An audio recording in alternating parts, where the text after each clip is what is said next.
nights a week is fish. Free cement for life.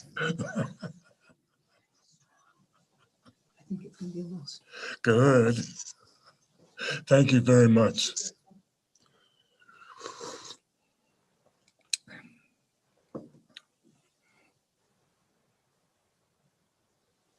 One, two, three, four. We'll wait till Victoria sits, and then we'll have Michael start.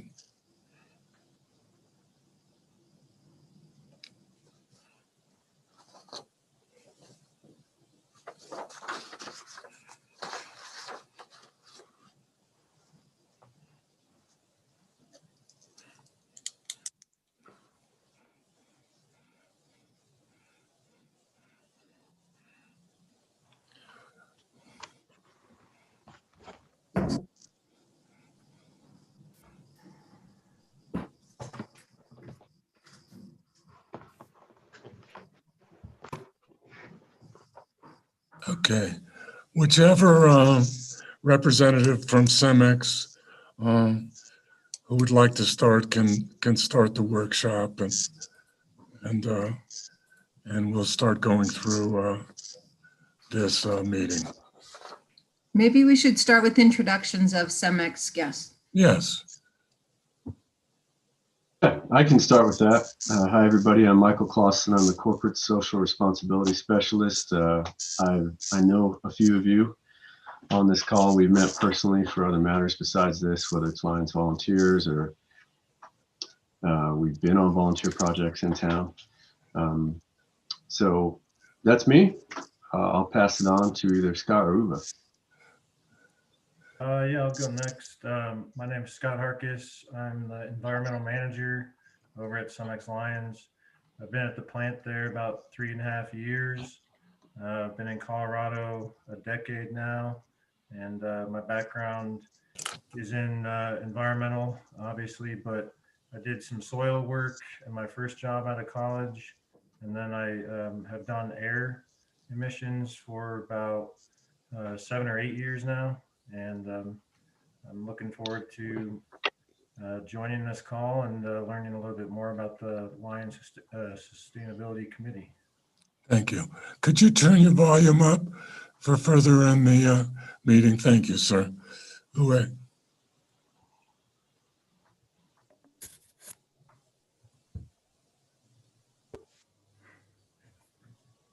I think we're ready for you, Uwe. Hello, good evening. How are you? Fine. We're just doing introductions. Okay.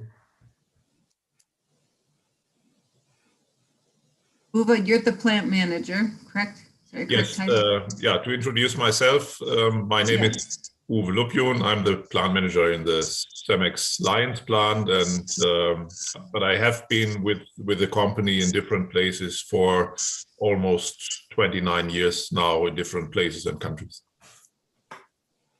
I'm Mayor Angelo. I'm glad that this committee could be formed organically. It's something that I've had on my mind because we did the same process 20 years ago, and I'm looking forward to it. Mayor Pro Tem. I'm Mayor Pro Tem Mark Browning. Welcome to our guests from CEMEX. I've worked with several of them in the past, and in fact, about 3 weeks ago at the Leaf Vaccination Clinic, we were looking for a poster board to around town and try to get more people to come in to be vaccinated. And we used the back of the giant check that CEMEX had presented to Leaf about 2 years ago and made it into a poster. So thank you for your additional donation. Very well. You're very welcome. Go along the top, Trustee Lowell. Yeah, hi, I'm Greg Lowell. I'm a first-year trustee, but I've been on the Town Ecology Board for about 7 years, and I volunteered to be on the committee or commission that we choose to form tonight. Trustee Carvis. Michael Carvis, in my last term as trustee here, just to start my 6th year, I guess. I think I worked with Michael before with Lions Volunteers. I was on chair of that committee for quite a few years as we worked through town. Appreciate all the work and the help. Thanks. Counselor?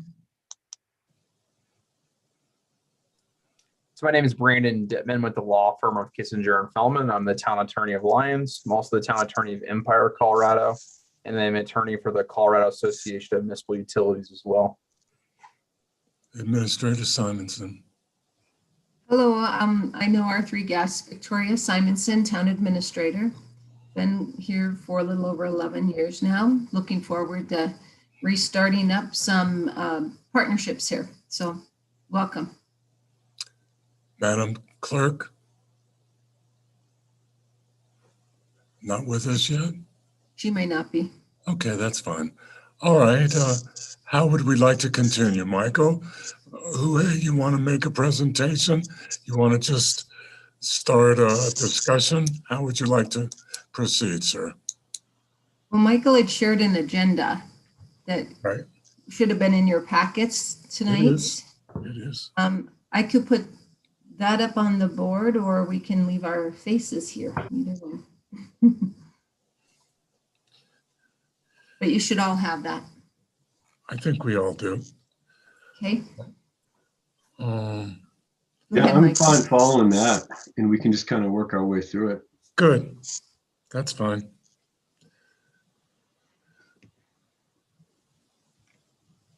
We know the CEMEX team.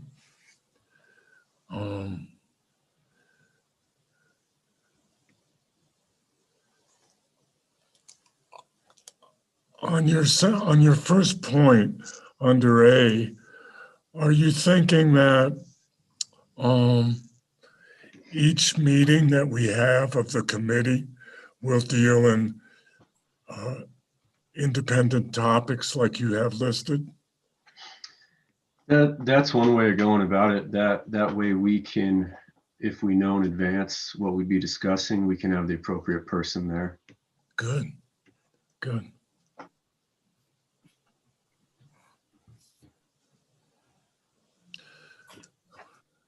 We already The idea have, would be that I'd probably be there for every meeting unless, something unforeseen came up or a vacation Yeah. or something like that.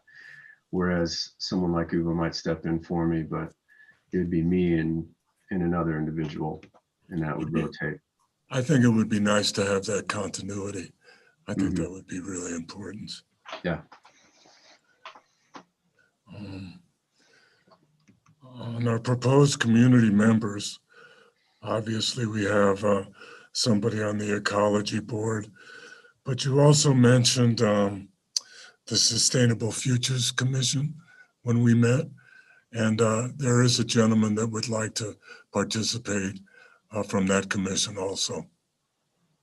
Yeah, and that's something Victoria and I had discussed on the side and I'm completely open to that. April was Sustainability Month at CEMEX. And we just, on Friday, we had a really cool tree planting project out by our fishing pond. And that's the type of thing, I personally look at this committee as a pathway to include people from the community or folks from the ecology board or, in projects like that. Obviously, COVID changed that a little bit for us, and we had to just be our employees for this. But we were going to have kids from the 8th grade habitat class at Lyons Middle School be a part of that.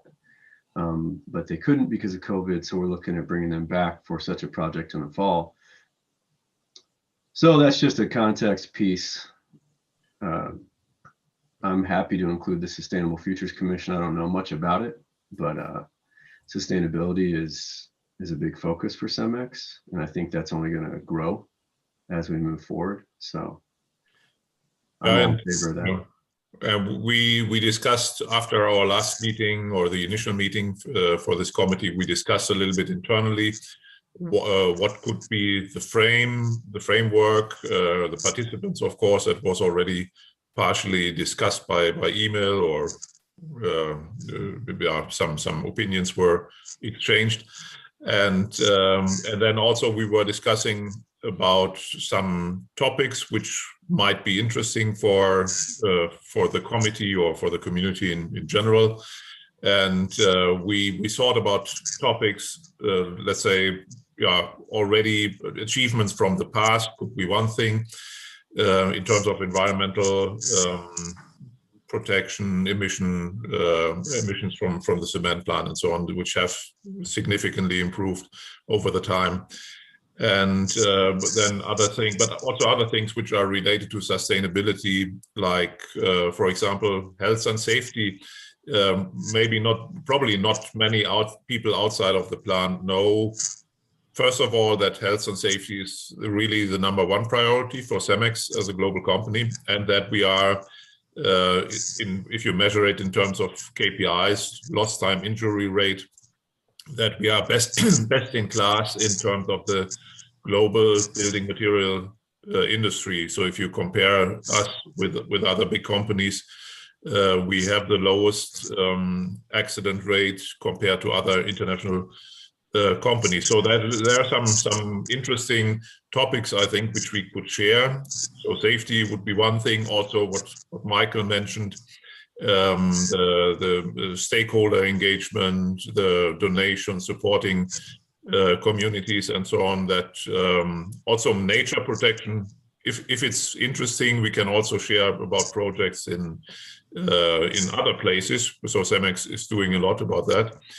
And yeah, that would be, and maybe even going to the point that we talk about construction projects where the line cement is used for, because I think cement is a very or not, let's say, not very exciting product. It's a gray powder just, but sometimes to know in which projects, infrastructure projects, the cement was used or is used may also be enlightening somehow, because on the one hand you see the factory, you see the gray powder, so what? No? But on the other hand, if you know what is made out of it, gives you a different view on the product and the activities. So that were our ideas, which we could share, let's say, over a series of sessions. I would take one topic per session and then go through it if there is interest in,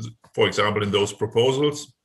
But of course, we are also open to take your questions or ideas or interests and think about what we could, how we could help you to get a better insight on those topics as well.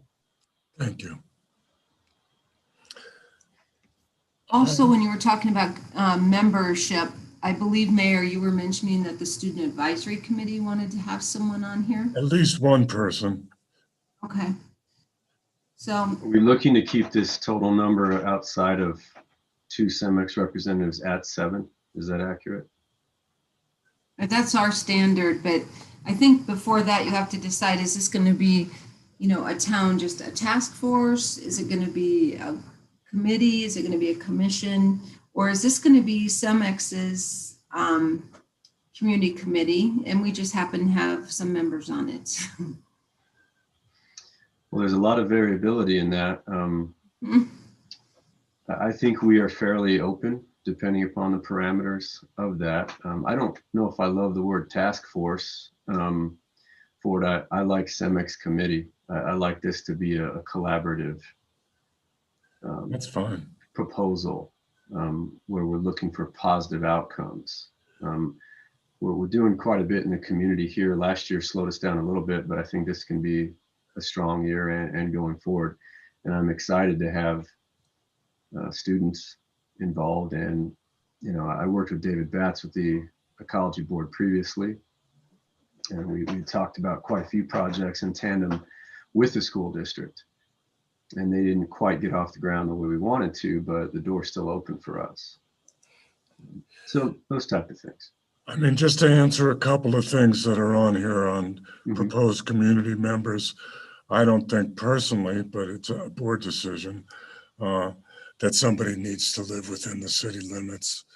The only committee I think that the requirement to live within the city limits is the Planning Commission and the Board of Trustees. So I don't think that that's I think that we would disqualify some very talented people, perhaps, if we limited it to within the city limits. But you have, just to generalize, maybe a LEAF representative, a business leader, and then a community representative. And that would get us to 7. Yeah, it fills up pretty quick. Yeah, it does. Yeah, it And does. I think my idea as far as, and I like the idea of keeping the numbers small just so that we can be more efficient.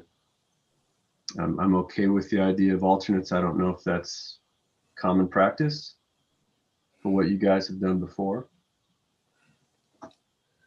I think that alternates are a good idea just in case. You want as much representation as possible. And say, for instance, the students, you could get a situation where, somebody can't be at a meeting and, there were probably 5 or 6 students on that committee who wanted to join. I'll let them know at the next meeting that they can't all join, but that one can, and that we could appoint maybe 1 or 2 alternates so that they're always represented at the meetings. Can you give a brief description, if they shared this with you, of what the students were hoping to achieve The on this committee? students, more than anything else, the students are hoping to achieve information, facts, Facts from, let's say, the Facts are- process of yes, making not cement the- and education. exactly. All the good, the bad, and the ugly, basically. They wanted to know the process on how it was made. They wanted to know about the environmental implications, and they wanted to know about the value, basically, that it has in the society, to generalize. So basically, all around, they want knowledge more than anything else, Michael. They want knowledge. We can give plenty of that. We have some very qualified folks, and as Uwe kind of mentioned, there's a lot more to it than you'd realize just from a science and a chemistry perspective. Yeah. And impacts as well. Another thing Uwe mentioned, I think some people may not realize just how much of foundational material cement is throughout not just American society, but throughout the world. So sounds good to me. Good. So go ahead, sir. I was gonna summarize so I get a good picture. No, I just had a suggestion for Michael. Once this committee is formed, at least I think it would be helpful if we could, within the confines of safety and security, perhaps have a physical plant tour. Do you typically do that? Yeah, we host plant tours. We had done it for students. We do it for School of Mines comes out. The quarry's pretty interesting if you're into rocks. My wife's a geologist, so I've learned quite a bit. We have a really interesting and unique shale formation out there. So as long as we are within Boulder County regulations for COVID, that, like Uwe said, safety, that's the #1 thing out at CEMEX. Then that we can do a plant tour. That shouldn't be a problem. All right. Yeah, I think it'd be beneficial. I think one of the problems that, Nick is related the good, the bad, and the ugly. I think sometimes the students will go down the road and they'll see the big plume of white smoke coming out of the stack and they'll think to themselves, "Ooh, that's bad."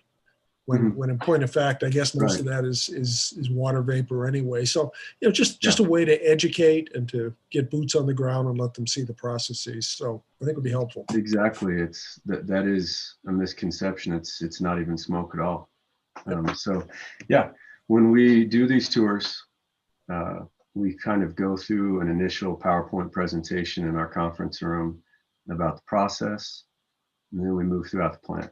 So That was the most fun, is going through the plant. That was absolutely fantastic. I love doing that. Any yeah, other pretty eye-opening experience. Any other questions for Michael?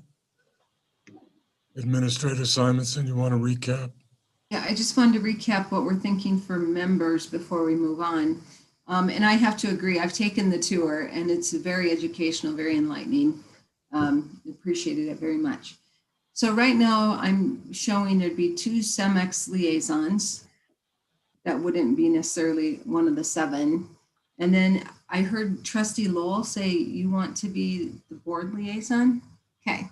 So then beyond those folks that are more like liaisons, then we've talked about 1 ecology board member, 1 sustainable futures, and 1 student advisory. So those would be kind of our town representatives.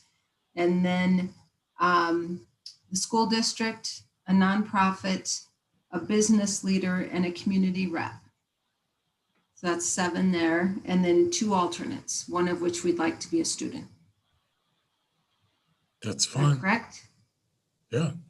So That there sounded should be good to about, me. And as if far as everybody who- was there, there'd be 10 of you, but if not, you'd have a good solid number of 7 maybe. I think 7's good with a little fluctuation on either side, as long as we're not going over 10, just so that everyone has a voice. Okay, so we'll take it back to our board members, those 3 boards, the ecology, sustainable, and student, and come up with a representative who'd like to be on this.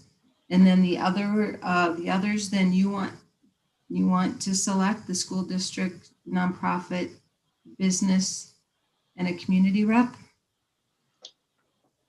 Well, we can, I already have some people in mind, but I want this to be unbiased to an extent. The community rep one might be more open to the town. You know, if you guys have anyone in mind, or on the business side of things, we have pretty strong relationships with nonprofits in town and at the school district. The school district has essentially a community representative for the entire district. I'm not sure if he would want to be involved or if it would be someone literally living in Lyons at schools there. But I can reach out on some of those things. I don't think there's any problem in regard to bias. I think that you should pick who you think can add a conversation and intellect, Michael. Okay. Would you prefer another workshop to follow up with this, or can we kind of pass this information on through email? I don't think we need another workshop necessarily. I think that if we communicate by email, if you communicate with Administrator Simonson, and then we communicate with our various committees, that we can come up with the membership on our part. Okay. Okay. As far as meeting times and frequency, I'd thrown in there once a month. Is this something that we would always do through Zoom or Teams until COVID passes, hopefully soon? I know sometimes these committee meetings were hosted at CEMEX. Yeah, no, that was the greatest thing, is they were hosted at CEMEX. I think that would be great to host them at CEMEX once we can do it. Yeah, and I think we're open to that as well. And like I said, we have a big conference room. It's not quite as big as town hall, but it's big enough. Yeah. Maybe not immediately, but after I think a few weeks or 1-2 months more, hopefully then the COVID restrictions may be lifted, and then in summertime, I could imagine that should be possible again, right? Yep, I got my second vaccine earlier this morning, so. We all hope so. We all hope so. That's for sure. And town hall's available. I mean, there's some nights it's reserved, but you can always reserve the boardroom when you're ready for that, to meet in person. Is there a good night where things are more open as far as meetings? Monday nights are not good. Yeah, I figured. it's a kind of a variety of schedules, but I think you should get your committee together and then you guys decide what night works the best for you guys. Okay. Maybe what I can do, Victoria, is you have my email, and that way, Trustee Lowell, we can kind of start with yours, and then the three of us, we can kind of branch that out with the contacts I have. I think that's great. And then you had, Michael, on your agenda, you had number 2. Do you want to cover that before we go too far? Your overview of your position on social impact, community engagement, and kind of a historical summary? Sure, I can briefly go through it. I can give a few examples of things we've done in town. You know, we work with Public Works with helping to hang the Christmas lights every year. We supported the new library and skate park. We're primary sponsors for the Jogathon at the elementary school. In 19, we put together and hosted a cycling safety event called Safer Roads Together, which was a crit race, a criterium race around Sandstone Park with Colorado Cycling and another small organization out of Boulder. That would be something to talk about. Definitely. We donated 300 tons of sandstone boulders to the McConnell Ponds project for the stabilization with the banks there. I'm meeting tomorrow, hopefully, about the food forest program with Vassie. And that's really great. We've donated books to the library and the schools on CEMEX Nature is a branch of CEMEX. That's all about biodiversity and conservation and sustainability. And CEMEX makes a really large coffee table book every year. And so I order extra copies of those and give them to the library and the schools. And I think the Chamber of Commerce sent out an email last week about the garden club. And I think I'd like to get involved with that. Greenwood Wildlife Rehabilitation Center is just down the road from us, as everyone surely knows. And anytime they have an animal that's appropriate to be released upon our property, we support that. The most recent one was a red fox last year, which was really cool. With the river flowing right through the property and all the trees we have on the north side of the plant, it makes it ideal for doing those types of things. And I mentioned the habitat class before. They've been out to install bat boxes. They've worked with us by our fishing pond to make some signage about food webs and ecosystems and things like that. And this microforest project was kind of all about them. So I'm hoping that in the fall, they can come back out and every semester subsequently from there. Students come out, do more planting and monitoring and things like that. So I think there's a lot more that we can do.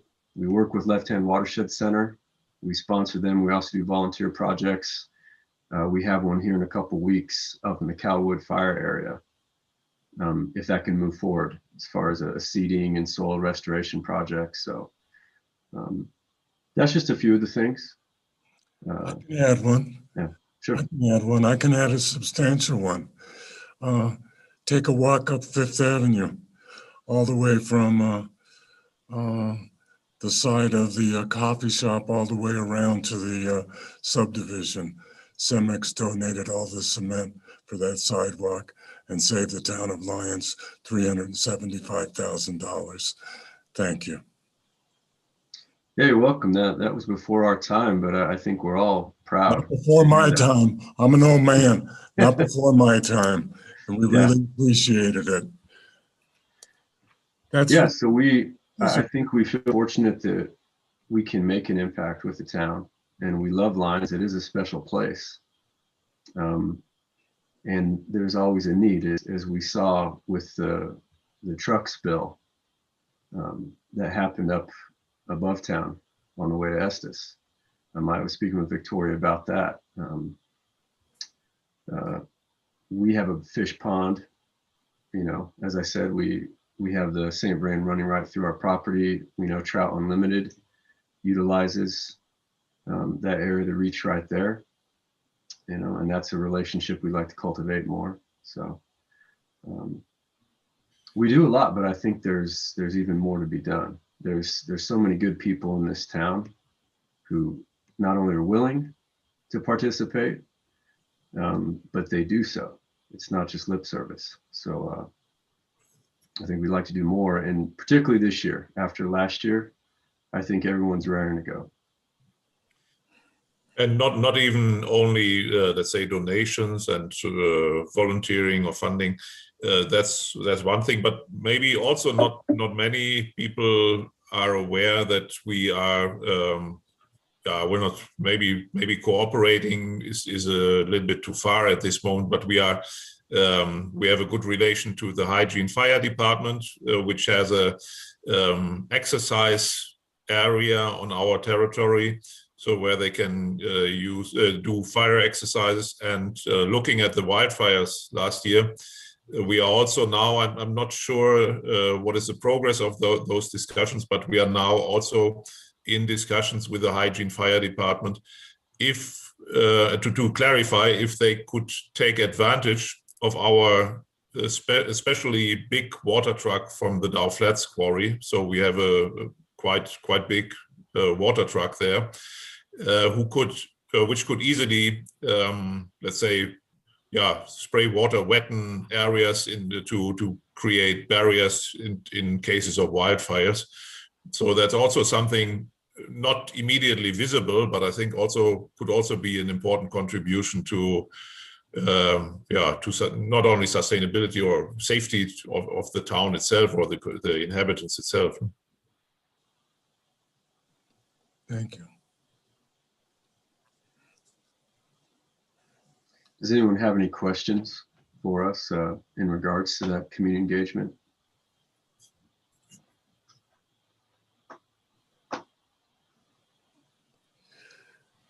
Did you hear about that fish pond, Lowell?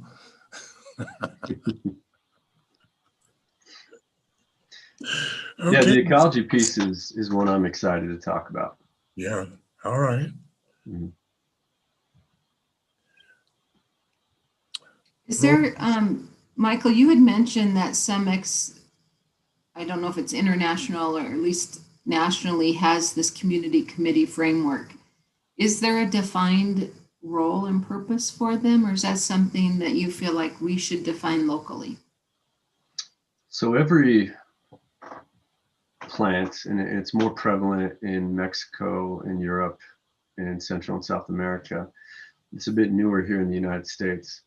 They all have community engagement plans, and that's my primary role with my position. And having a CEMEX committee locally is part of that plan. We have quite a bit of leeway actually right now to define what we want that to look like. And I think we have a good framework now. I think it's going to evolve a little bit before our first meeting. But to answer your question, Victoria, I think that we can dictate that ourselves to a certain degree. And then who knows, based upon what we come up with, CEMEX actively shares all throughout the world between plants, and innovation is a watchword you hear all the time, and that runs the gamut all throughout the company. So maybe we can do something innovative here. That's great.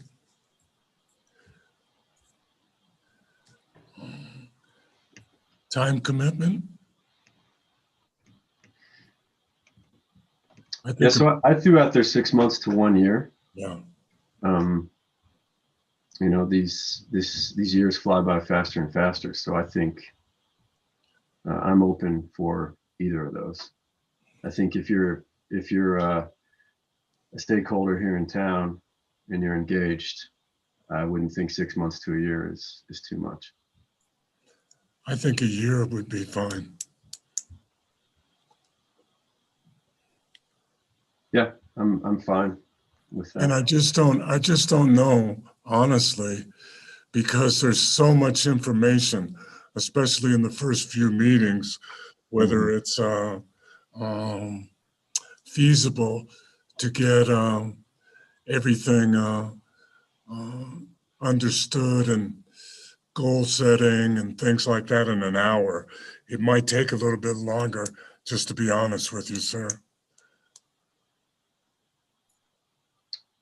Yeah, I think we don't want it to run too far in the night, although I think everyone here, I've listened in on a few meetings, and you certainly have some marathons. I don't know, an hour and a half, 2 hours max. I think so. I think that would be much better. You know, that way, if we finish early, we finish early. But an hour flies by really, really quickly. Right. I think. Yeah. Ask any teacher in a classroom how fast an hour is. Yeah. With the snap of your fingers. Yeah.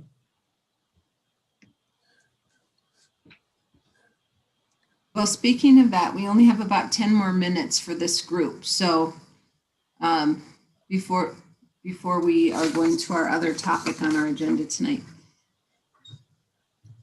So I know, Mayor, you were really supportive of getting this going. Is there something more you want to share that you'd like to, that you envision?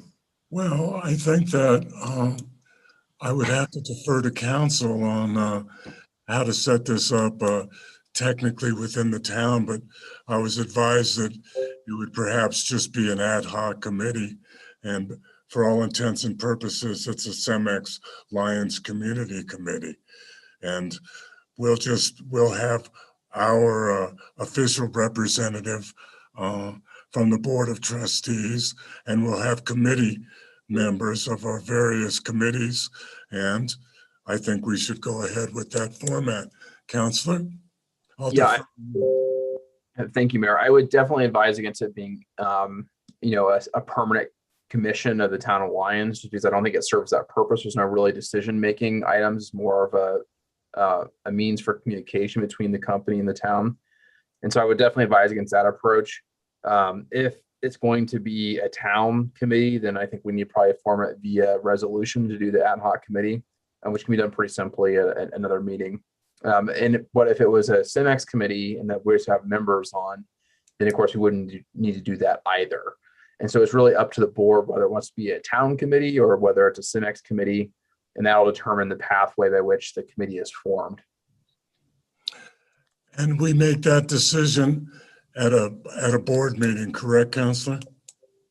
Yeah, I think we can provide direction now. I mean, if it's going to be a CEMEX committee that we just have representatives on, and then at that point we wouldn't need to take any further action, right? Because it's not within our control. If it is indeed a town committee, and that sounds like the direction that the board wants to take at this point, then we just have a resolution at the next meeting forming the committee, and the part of that resolution would be, it could be dissolved at any time once it's the purpose of the committee has been met. I understood Michael to say that he preferred that it be a CEMEX Lions community committee. Do you have a problem with us passing a resolution as stated by Councilor Michael? So just to clarify, that it wouldn't be a town committee, it would be more a CEMEX committee that the town was joining. Yeah, Correct. I think it could be done either way. It could be a CEMEX committee that the town is joining, or it could be the other way around. If it is a town committee, then we need to do it via resolution, which is a simple piece of paper at one meeting saying we hereby form the committee, here are the members. It's going to last as long as the board wishes it to.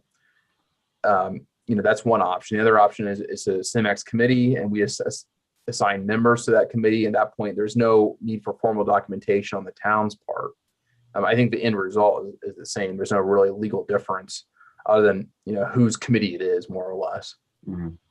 It sounds less complicated to do the latter to me. To be a CEMEX committee, right? That we assign people to. Yeah, like I said, I feel like the town already has plenty on its plate to cover. regular meetings and resolutions and such. So I'm fine if it's a CEMEX committee. Let me poll the board members that are here. Mayor Pro Tem? Yeah, that's fine with me if it's a CEMEX committee and the town just names representatives. It does keep it a little less bureaucracy, I think, and I think that. Amen. Trustee Lowell? Yeah, there's no pride lost here. It should be a CEMEX committee, and it sounds like, as Michael has indicated, that CEMEX has similar type setups in some of their other plants. So, yeah, let it be a CEMEX committee. Trustee Kirovas? I agree with Trustee Lowell and Mayor Pro Tem Browning. CMX committee is just fine. Trustee Rogan, I know you came in late, but what are your feelings? Yeah, my apologies for that. I think that's just fine too. Okay, no apologies necessary. Okay, that's our direction. Okay. The only thing I would ask, Mayor, if that's okay, that whenever CEMEX puts together kind of, I guess and it's maybe done at the first meeting of the committee, I don't know. Whatever the organizing document is for that committee, we just provide it to the board as part of a meeting to discuss. That is the only ask I would have, so we have a chance to look at that. But of course, it'd be in CEMEX's control as to that document, that formational document. Is that acceptable, Michael? Yes, and I can work with Victoria on that. Fantastic. Okay, thanks everybody. I think this has been a fantastic start, and I look forward to developing a really meaningful relationship. Thank you very much. Thank you. Yeah, thank you all. Have a great rest of your night. Oh boy. Thank you. Thanks. The second half of our workshop tonight is we have our flood recovery manager, Tracy Sanders, here. And she has a PowerPoint presentation that we are putting together, or that she put together to give you some background information on our arrangement with the state regarding advanced funding. And then we have a plan that we've been discussing with state officials on a payment plan back. So we want to share that recommendation with the board. Of course, we can't take formal action here, but we want to just run it past the board so that you understand this. And then at some point, it'll probably come in front of you as an agreement with the state in a formal meeting. So Tracy, do you want to? Take it away, Tracy. Okay, I'm going to share my screen here. Yep. To share the PowerPoint presentation. Okay, can you guys all see that? Yep. We can, but it's not in presentation mode, Tracy. If you do that little sign down at the bottom, right next to the volume, the side there. No, that's showing the next slide coming up as well, but it's okay. That's presenter mode. So if you exit back out, I think it's F12 is another way to do it, but. Oh, okay. Or you could do when you exit out of this, you can go to the point, do in slideshow first. So if you get out of the screen.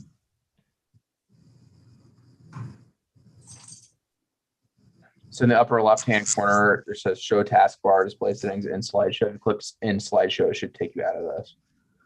See it up here, Tracy, at the top above Lions? I'm out. On my screen, it says I'm out of it. Oh, you're not on what we're seeing. Tracy, try unsharing your screen and then share it again. I've seen that work. Okay.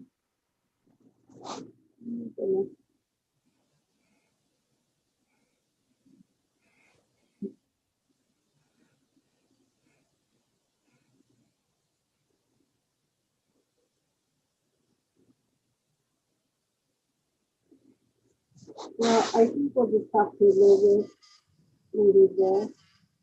Do you see? It's okay. We can see that. We'll just focus on the main part. Yeah. So, okay, so just a quick update. That's funny, on one screen, I'm seeing one thing and another, I'm seeing another. Maybe it's because I have two different screens. Hold on a second. You just jumped ahead 2 screens. And there you go. Yeah, So if you can go to slideshow from beginning in the upper left-hand corner, that should not put it in presenting mode, I would think. In the There you upper go. left. Yeah. Oh, it does the same thing, huh? It's okay.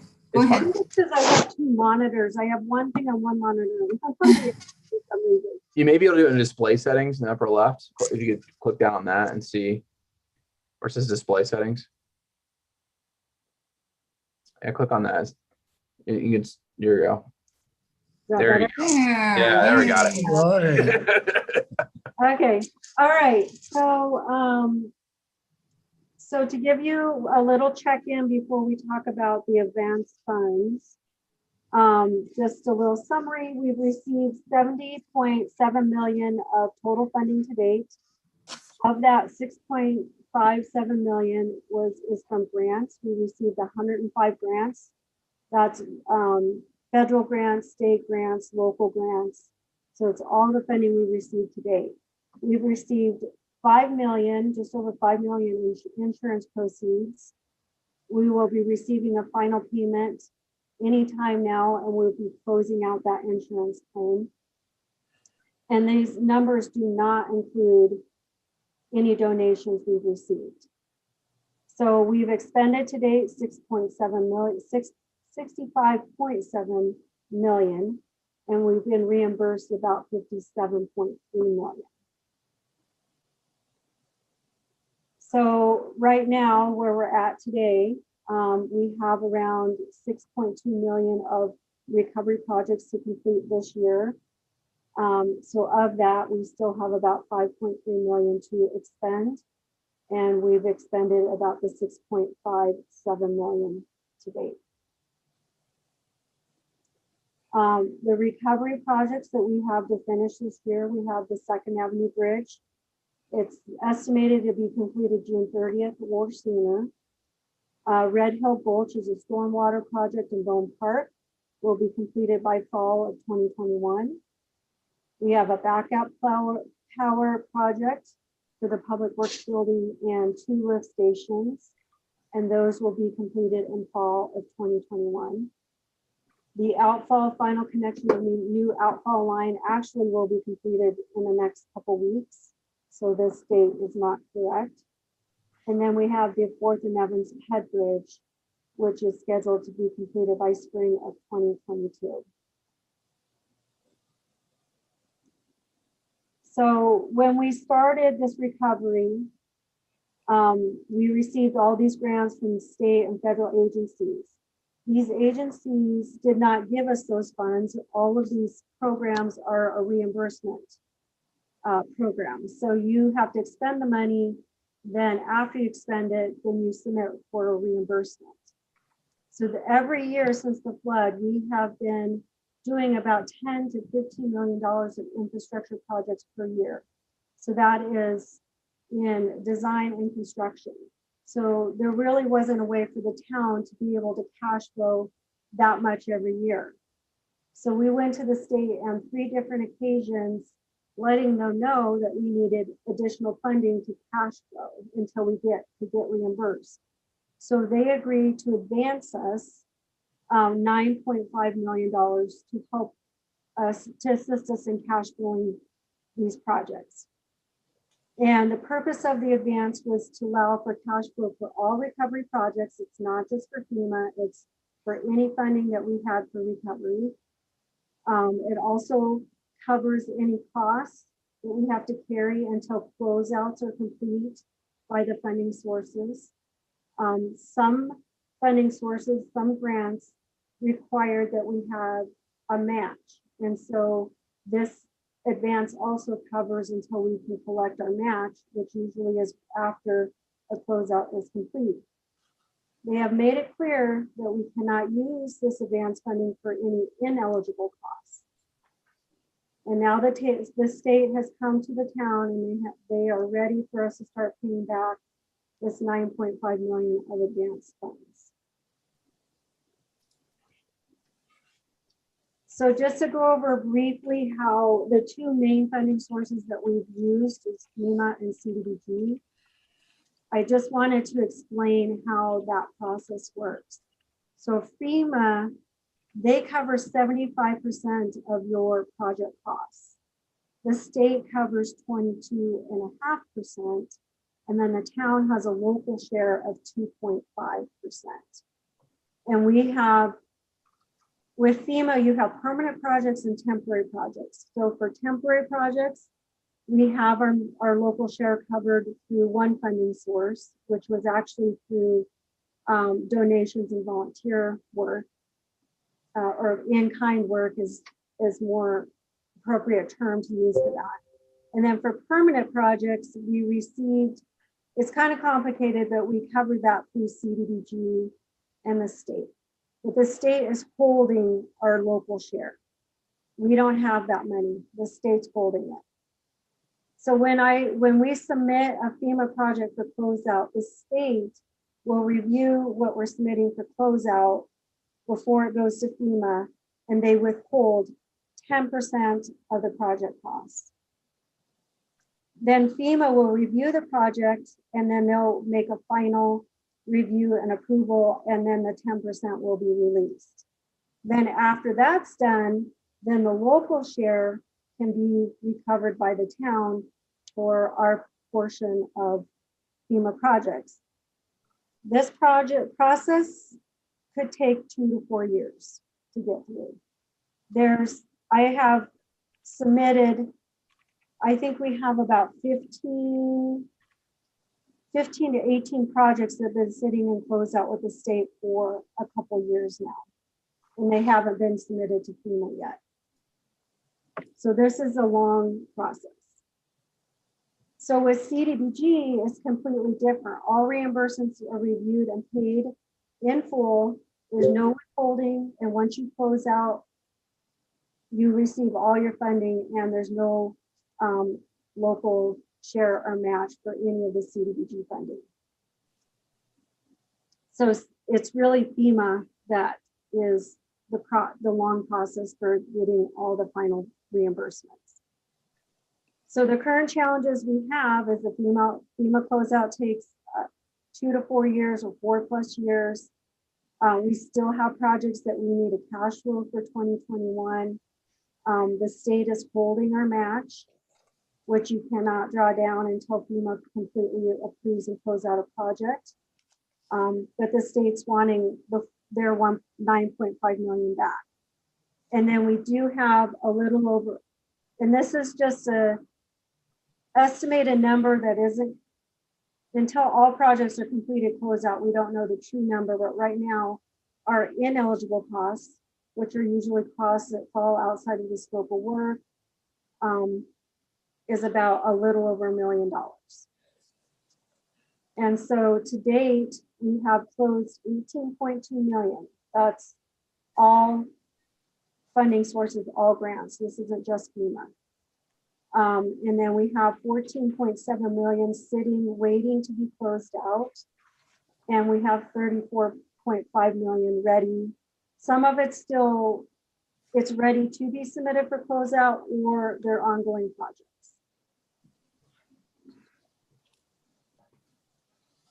So the state, we have been meeting and talking with the state, with Department of Homeland Security, and this is what they're proposing for the payback. And this is something we've worked out together, and I think this is a plan that will work for both parties. So the state is saying that they will release all of the 10% withholding, and they will also release all of their local share. And they have been holding all FEMA reimbursements for over a year.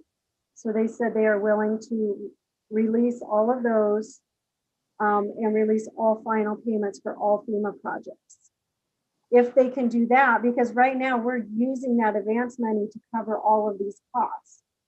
So if they're willing to release all of these withholdings, then the town could pay back 6.7 million of the advance if all of these other funding requests have been released. We feel that we will need 2.8 million to cash flow the remaining 2021 projects. So that's around $6.2 million. We need about 2.8 million to cash flow because we should have reimbursements coming back in. And then there are some costs that fall outside of what FEMA obligated.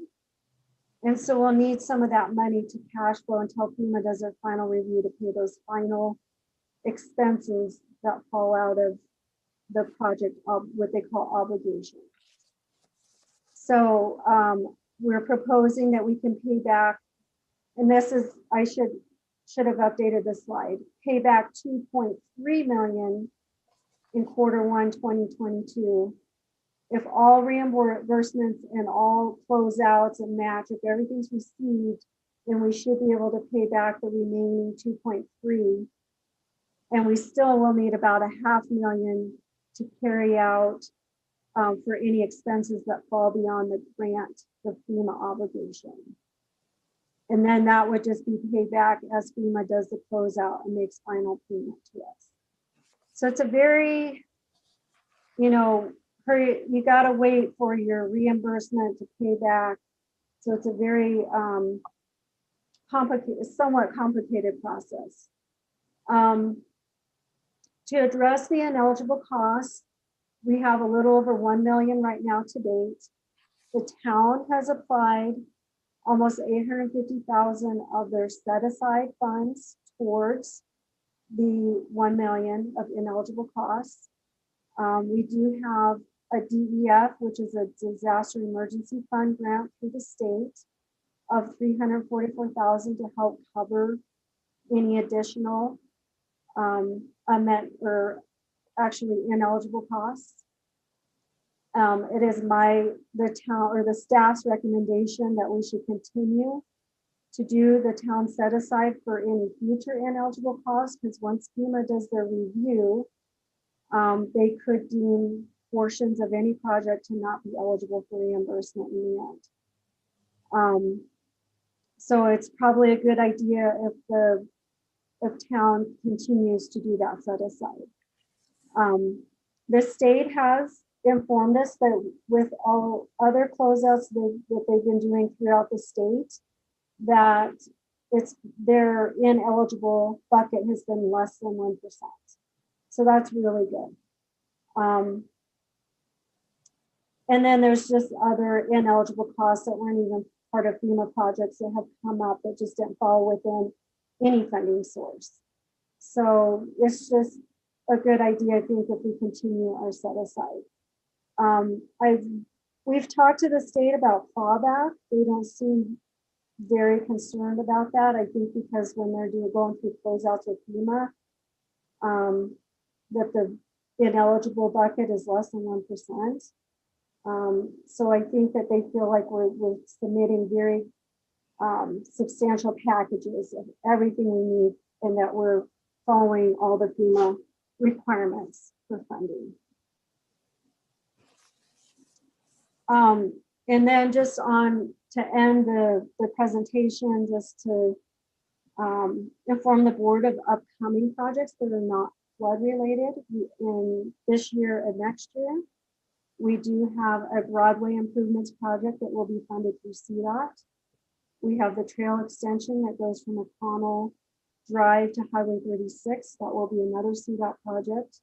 And then we received a GOPO grant to do some improvements to the Black Bear Hole and 2nd Avenue parking lot will become a trailhead, and then we'll do some improvements to Laverne Johnson Park. So essentially, that's kind of where we're at with flood recovery in a nutshell, how our plan to pay back the state the advance funds, and then just upcoming projects that we have for the next year. So do we have any questions? I do. Mm-hmm. How much of the, how much is the total, the possible total of FEMA ineligibles that you projected at 1%? I have not. I mean, from the very beginning, we've been projecting 1.1 or 2 million. At the end of the day, we're already at 1,018,000. But we'd have to do some, it's really hard to tell, honestly, but we could do the 1% calculation off of the total funding we received. And how much of that money have we set aside? I don't know what the town set aside is at this moment. I know that they've applied 849,000 of that set aside in last year's audit towards the ineligible costs. Plus, we still have that other grant of 344,000. So right now we're kind of in the positive for covering ineligibles. But until FEMA does the review, it's kind of hard to project, but we could just calculate the 1%. Like I said, the total obligation we receive from FEMA, we haven't done that. Okay, thank you. Mhm. I can't see everybody, so if anybody has any questions. Should I unshare? I'll, I was going to ask you to go back to the payment plan slide, but you don't have to if it's a pain in the butt. Oh, I think I could do it. Okay.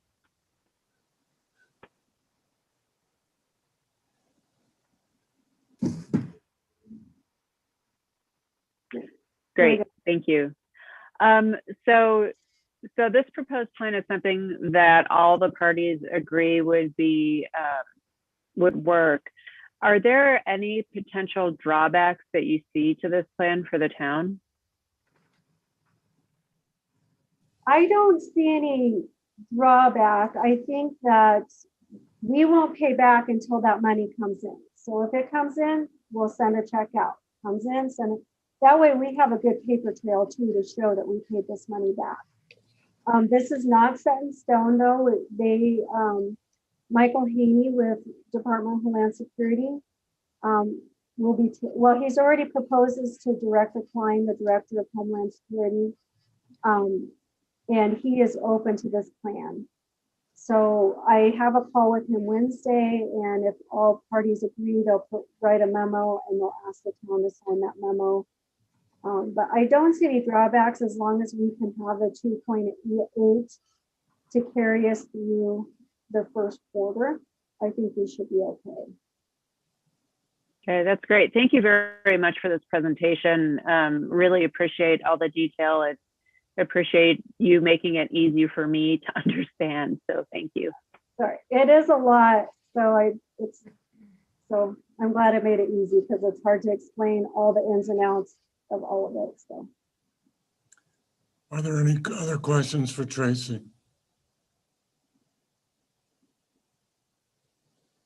Mayor Pro Tem?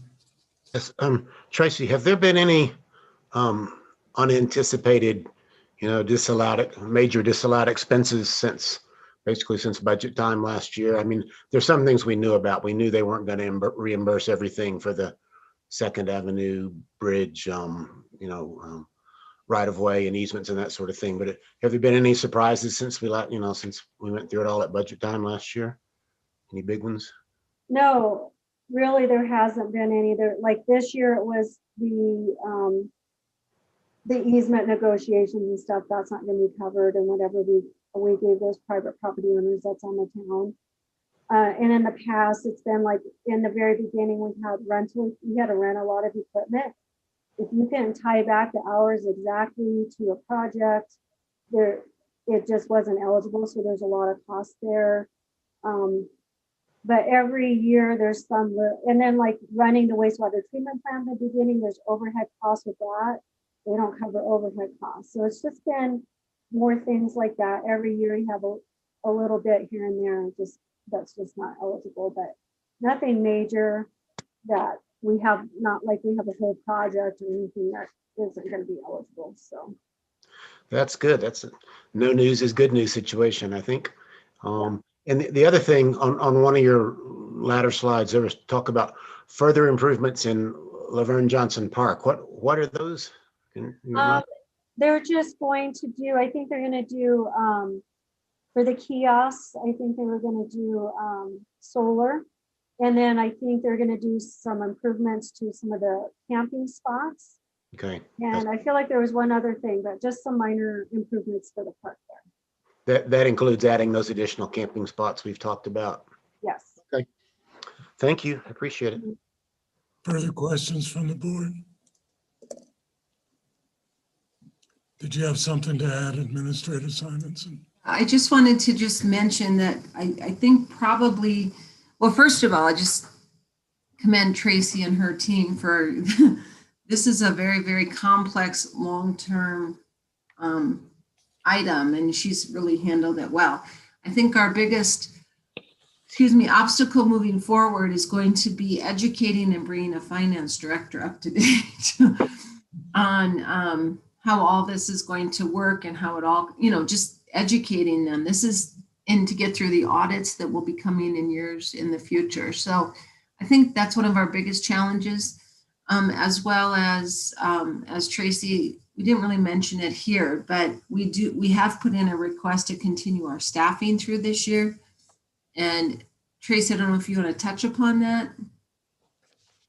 Yes, so our DOLA funding for staff, flood recovery funding ends at the end of June. We have asked the Department of Homeland Security to allow us to use some of that $344,000 for staffing to carry my position, the flood recovery manager, and then the grant manager that we have on staff. And right now we have a part-time grant accountant that's working 10 hours a week, but we also need more grant accountant support. So maybe 2 part-time or maybe a full-time grant accountant, because we need to reconcile all of these expenses to our GL. So at the end of the day, when we have an audit, everything matches of expenses and revenue that we've received. And then on the other end of it too, even though we're wrapping up construction, the grant manager and myself, we have to prepare all these notebooks too, that show the projects, their progression of the project and all the procurement and just all the contracting documentation that goes with that. So you have your grant files, you have your project files, and you've got to have your accounting files all in order, so that when if there is an audit, and usually they want paper. We're mirroring everything in electronic and paper, but realistically, FEMA, OIG, whoever comes in, they're going to say, give me the notebook for this project, and we're going to have to hand them a paper file. So that's a lot of documentation that we've been working on it, but we've been very focused over the years of getting these projects done. So now at the end, we got to make sure all this documentation is in place, and we'll hand it over to the records department when we're finished. So there's still quite a bit of work to do, even though we finish these projects. And so we felt it necessary to at least carry staffing to the end of this year. And so we've been able to negotiate that funding through the Department of Homeland Security for that. And then on a side note, if you know a grant, anybody that's an accountant, that's We need a grant accountant. Anybody knows one. part-time job, please send them this way. And they don't have to know grants, they just need to know accounting. Yes. Any further questions or comments? Were you going to say? So basically, we're gonna try to keep those 3 positions through the end of the year for continuity and knowledge to be able to pass on. Okay. Thank you as always, Tracy. Very comprehensive and very understandable. Thank you. You're welcome. So our plan will be to continue to work forward with the state, unless I guess someone brings it up at the meeting tonight that they don't like this payback plan. We'll continue to try to negotiate this, get it in some form of writing and agree to with them. And I would guess if that is a formal agreement, it will come back to you as a resolution. For documentation, we probably should do it either way, just for documentation as personnel changes at the state and local level. Since it is an agreement with the state, it needs to be a resolution. Thank you, Okay. Counselor. All right. So we might anything gear else? that up, Tracy, for I don't know if it would be May 17th or June 7th, probably. Anything else? Any other questions, comments? Okay, we'll take a break before the regular meeting. Thank you, everybody. Thank you, Tracy.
The original flat power drink. Veg up.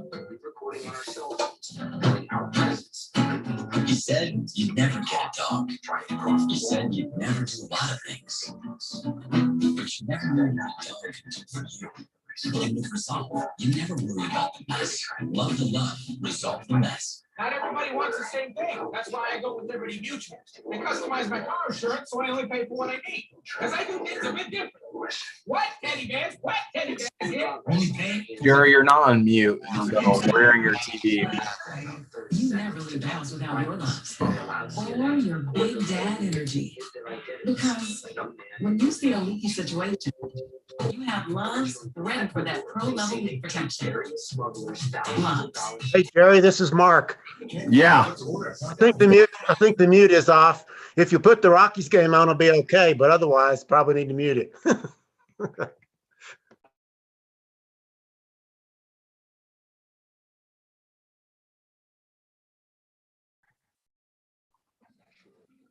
Never ever give up on someone. When your impulse is always to help, it shows. Dressing wounds, starting IVs, that's what you do. Who you are is even more important. Yeah, kind of,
Trustee Lowe, you would have been so impressed with the cleanup on Saturday.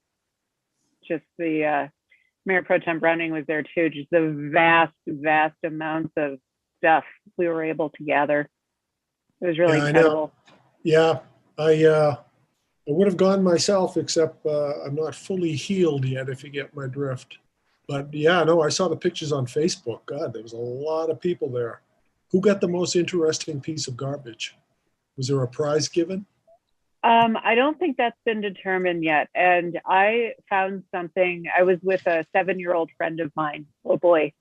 And I picked something up off the riverbank and he looked at me and he said, "What is that?" And I said, "Let's say it's a dog toy." Wait a minute. Wait a minute. I'll tell you later. Yeah. Wow. Okay. Yeah, and I heard Laura Levy donated a couple $50. She's donating some certificates for the most unique. I found a couple of things, an old plastic flower pot and a kind of big piece of fabric that is buried in the sand in the riverbank that I'm pretty sure have been there since the flood, because I kind of dug them out and pulled them up. So I think there's still flood debris in the riverbanks. It's incredible. I'm sure. Many years later. Nobody found that poor woman's strong box with all the jewelry in it, huh? Nobody found that yet. We had enough people. We should have sent about half of them on down to the Lucanen property and told them go to town. Well, those fellows did dig up that car from the Martin parcel, though. That was pretty incredible. You know, you could build an entire house and probably have enough left over for 5 or 6 decks with all the material that's still down there in the bottom land by Lucanen's. That'll never be, there's no need to clean it out. I mean, it's remarkable, some of the stuff. Madam Clerk, could you please email Trustee Waugh and see if he's going to attend the meeting? He had texted me, sir, that he was going to not be able to make the workshop, but that he would definitely be here for the meeting. Okay, we'll wait another minute then.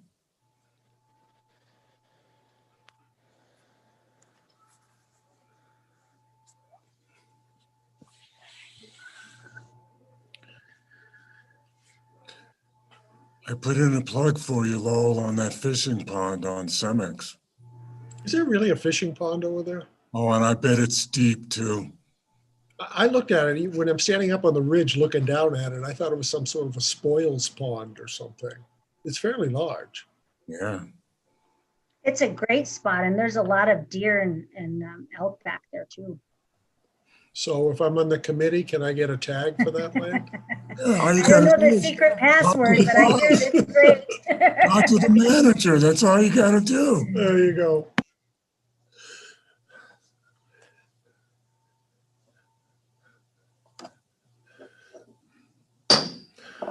I'll call the Monday, May 3rd, 2021 Board of Trustees regular meeting to order. Could we please have the roll call, Madam Clerk? Yes, Mayor Angelo, Present. Mayor Pro Tem Browning, Present. Trustee Lowell, Present. Trustee Rogan, Present. Trustee Caravas, Present. Trustee Waugh, and Trustee Miller. Please all rise and recite the Pledge of Allegiance. I pledge allegiance to the flag. To the flag of the United States of America and to the republic for which it stands, one nation under God, indivisible, with liberty and justice for all.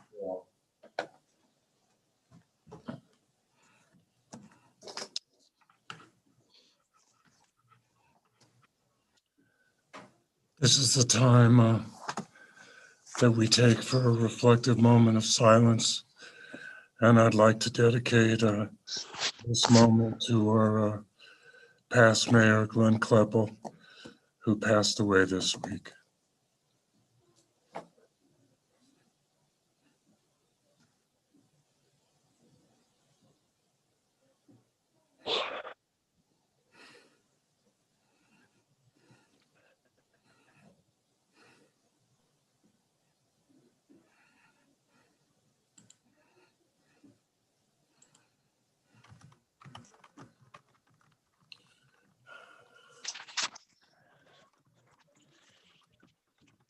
Thank you.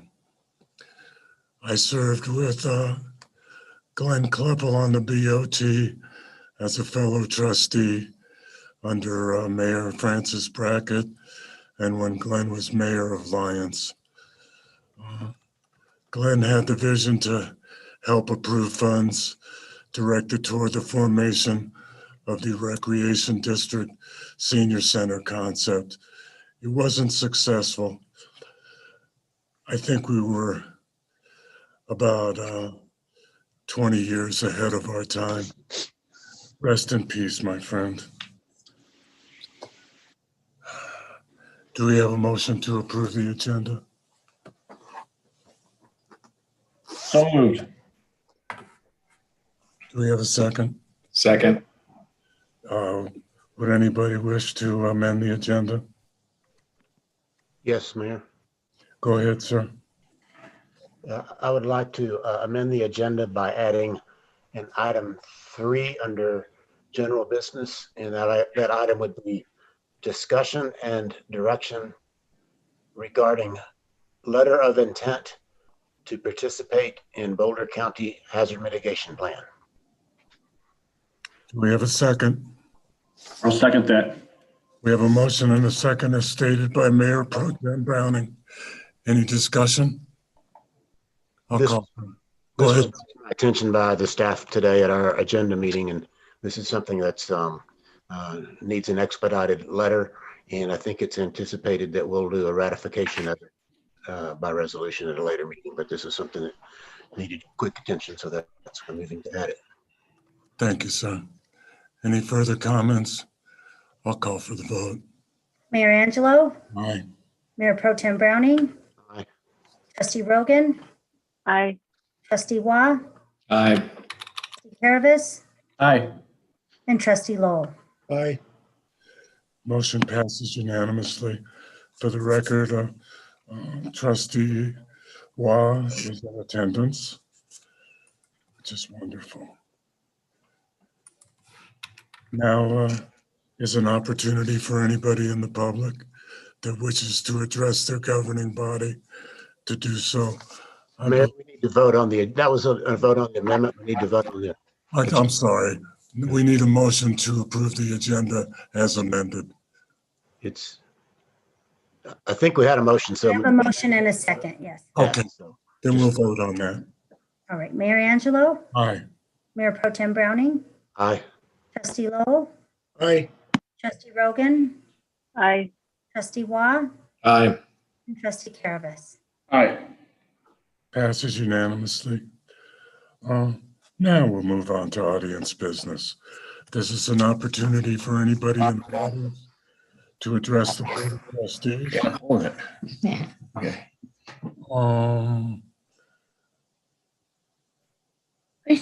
I don't believe we have any second readings. So Yes, I'm on there. Wait. anybody can address the Board of Trustees at this time.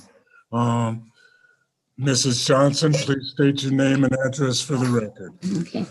I'm Laverne Johnson, 3067 Lions, and I want to announce that May is History Month and congratulate the Restoration Committee for doing their ordinance, and they're going to have tours of the town, and to announce that we are willing and able to open the museum this year, if it's okay with you.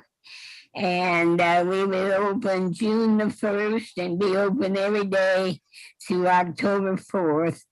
And we get a grant from the town for keeping it open.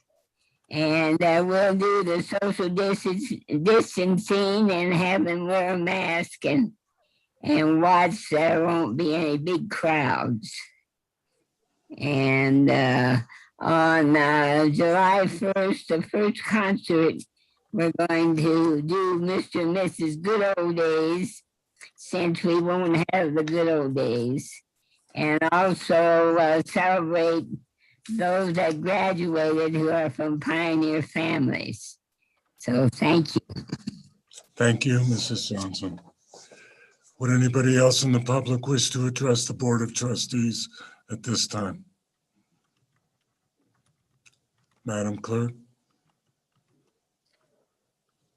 Sir, I don't see anyone with their hand raised. Thank you very much. Madam Administrator, Did Sergeant Christ indicate that he would not be in attendance tonight? No, he is here online right now, sir. Oh, excuse me. Sergeant Bill Christ, Boulder County Sheriff's Office report, sir. Thank you very much. Can you guys see and hear me okay? I'm having internet troubles. We can see you. You're fine. Okay, perfect. A couple quick things I have. First, I want to thank the mayor for dedicating this meeting to Glenn. Glenn is a relative of mine, distant from my wife's side. It was my wife's uncle, and Glenn was a really good guy. And I checked in on him a lot while I was up in Lyons. So it was very sad news for the family to hear, and they're working through it. So thank you for that. So last Thursday, we had a student council advisory committee meeting. It went well. We are still working on getting the word out to the young folks so we can get some more callers in, but we were able to exchange some good information for those that were in attendance. I attended a meeting today along with Town Administrator Simonson and Kim Mitchell about the fuel spill. And I'm going to let them take the lead on that. They probably have a little more information than but I do want to thank everybody for stepping up and getting that handled. The accident actually happened on a day off, but I was up on scene the following day working with some of the crew just to get things in line. So I've been in the loop the whole time, but they probably have more information, so I'll leave that over to them. The last thing I'd like to report on real quick is that I got a report late today that there was some reports of folks flying drones in Laverne Johnson Park and bothering the eagles. That's a huge no-no, a very huge no-no, and I take that quite personal. That's not a good thing. So it sounds like there was some miscommunication, I don't know, through our dispatcher or the deputy or what can be done on this, but I will personally be following up on that. I've already got the right people lined up to deal with this along with the sheriff's office. So we'll be digging into an investigation on that, and I will probably draft something up tomorrow to shoot over to the town to blast just on some of the expectations and laws regarding bothering those eagles. So I'm just not going to tolerate that. So other than that, everything's been pretty okay in town. So I'm happy to report that. That's all I have for tonight. My condolences to your family, Sergeant Kristen. Please stay safe, sir. Thank you.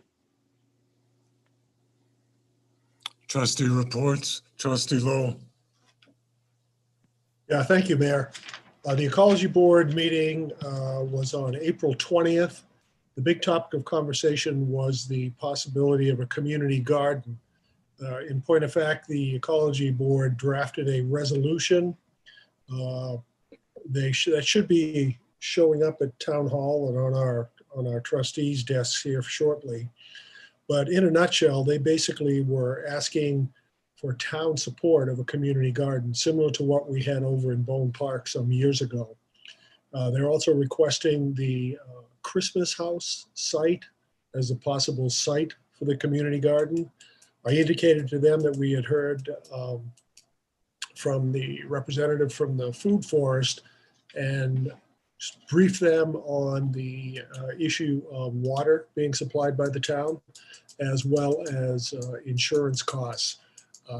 But as I say, the end of that conversation was that they wish that the town supports the community garden as they did the previous one. So look for that resolution coming shortly. The other thing, and this is sort of in line with the gas spill, just a reminder. I know things got a little hectic, but town staff should be aware that they have a great resource in the Ecology Advisory Board for people who are perfectly willing to and have the expertise to jump into situations like that gas spill.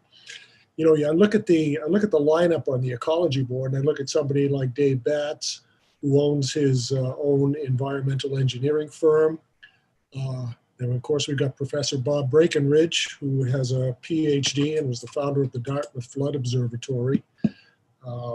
Karst Puesmuller, a relatively new member of the board, who was at one time the state director of the Colorado Natural Areas Program and was in fact the director of the Colorado Headwaters Land Trust. And then of course we've got people with local knowledge like Kurt Carlson, Steve Sims, and Kate Zazzle, who is a freelance science writer. When I was on the ecology board, I felt sort of like the poor sister there. I seem to be the one with the least cred, but anyways, it's just a point when I hope these situations never arise again. But I would just request that if they do, that the chairman of the ecology board should probably be notified and to see how they can pitch in to assist on that. So that's all I have for now. Thank you. I think there were several people that should have been notified in a more timely manner in that regard, but it worked out okay. Mayor Pro Tem Browning. Nothing to report really. The Parks and Recreation Commission will be meeting next Monday, and they're formulating their agenda, and I'll give a report at the next meeting on what they have to say. I'd also add to what Sergeant Christ and Mayor Angelo said about former Mayor Klumpel.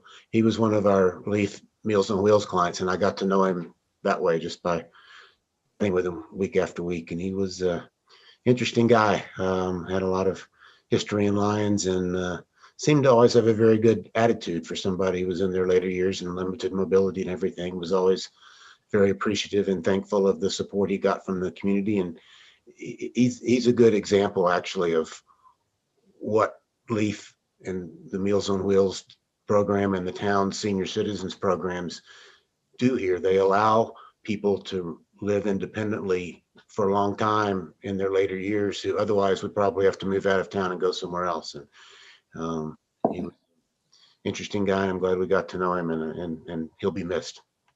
That's all I have to report. Thank you so much, Mayor Pro Tem. Trustee Brogan. Thank you, Mayor. Well, there's a lot going on. The Historic Preservation Committee, as you know, this is Historic Preservation Month and Archaeology Month. And so I am pleased to announce that the committee has lined up Dr. Erin Baxter for a talk on May 8th at Laverne Johnson Park. Dr. Baxter and I go back a ways, and she's currently working at the Denver Museum of Nature and Science. Her talk is going to be about local cemeteries. Her previous talks, which are very well received, have included a Valentine's Day talk on the archaeology of sex and a Halloween talk on cemeteries and archaeology. So I think, you know, everybody come on out, bring a lawn chair. I think it's going to be great. And EVC met. We welcomed with open arms Ms. Laura Levy. So we're now full and great group of people. We talked about the comp plan. We talked about the summer messaging for the town, which is going to be terrific. And the EVC wrote a letter of support, which I think everybody was copied on, to Mr. Tamburello for the Eastern Corridor project. And I would like to encourage whoever sent us an anonymous letter a couple weeks ago to consider making yourself known to us. And so that's all I'll say about that. And then I am super grateful for our very own Ben Rodman and his crew for setting up Saturday's river cleanup event. That was absolutely phenomenal. It was so well organized. We did a lot of great work, and the community really showed up. So thanks a lot. And that's my report. Excellent report. Thank you. Trustee Waugh. Hello, good evening. The PCDC met for a workshop earlier this week, and really a lot of that was just updates and reviews of some of the current development that's going on, as well as preparing for the comp plan. And then also preparing for the BOT joint workshop that will be held 2 weeks from tonight. So not a lot to report there. I think we'll be having a great meeting. I did want to notify the board that I will be at that workshop, but I will not be participating in the meeting 2 weeks from tonight, as I'll be out of the state at my second home in Maine, and it's not convenient for me to be on board. So I will join the workshop because of my responsibility to the PCDC, but I will not be joining the meeting. Thank you. Thank you, sir. Trustee Caravas? Good evening, everybody. The Utilities Engineering Board will be meeting this Wednesday for their one of their first meeting of the month. Last meeting on the 19th, I believe it was, of April. The general permit for the wastewater treatment plant was issued. It'll be ready to go into effect as soon as we make the connection with the outfall or the new outfall. After that's done, we can move on with the re-rating of the permits that's in place. And after re-rating additional income and BOD, we may have some leniency there towards us, so change things around. So I believe Aaron has talked to us several times about that. So that's an update there. Electric meters, there's about, as of last week, there's about 40 to complete. Aaron will be working on getting those installed with a local provider to have them installed. We'll probably start looking at additional or new contracts either with Enline or other service providers for our electrical work here in town. With the new meters, the equipment only will store data for 2 months. So we're going to need to come up with something. UEB and Aaron, I believe, is working with basically him and what staff he has to figure out a solution. Then we can store data longer that we have it. And that kind of goes along with on our agenda in the new business, the general business section on the staff's discussion on the American Rescue Plan. You'll see on there about the computer updates and storage, and that might play into that a little bit. Let's see. First Avenue water line, still to determine water pressure problems there. Some testing was done on around the second high area. Some testing above first. Things are looking good. First Avenue still is having some struggles. It looks like he's got in his report here that some deep work that Pro Tem Browning has done that he's involved me with is on First Avenue. When First Avenue was built by the developer, things that were in the plan and engineering reports that were to be done with all kinds of utilities up there weren't done. And it looks like Aaron has indicated that it looks like at one time, Mayor Pro Tem Browning, there was to be a connection of the end hydrant over to Kelling Avenue. So actually we have a short distance of Kelling Drive and First Avenue, two individual non-looped lines just ending fairly close to each other. So Aaron's gonna have to look at, see if we've got hopefully there's an easement there that can cut across. If not, there have to be some other options possibly to increase pressure on First Avenue. Let's see, and that is, at this time, that is it. Thank you, Trustee Caravas. I was so pleased to hear from Sergeant Chris that the Student Advisory Council finally got to meet with him. That was an idea of Mayor Sullivan's, and I think it's a phenomenal idea. And I think that Chief Zick will also participate in that. And I think that is also going to be incredible for the students to get that kind of education about what it means to either be a police officer or a fireman. The SFC's idea of a river cleanup certainly dovetailed into the situation that happened rather nicely. And the outpouring of support that I'll reiterate Trustee Rogan's comment that Ben put together was just phenomenal and an indication of how we can come together as a town when we need to. I have something to read also. Recognizing our public servants.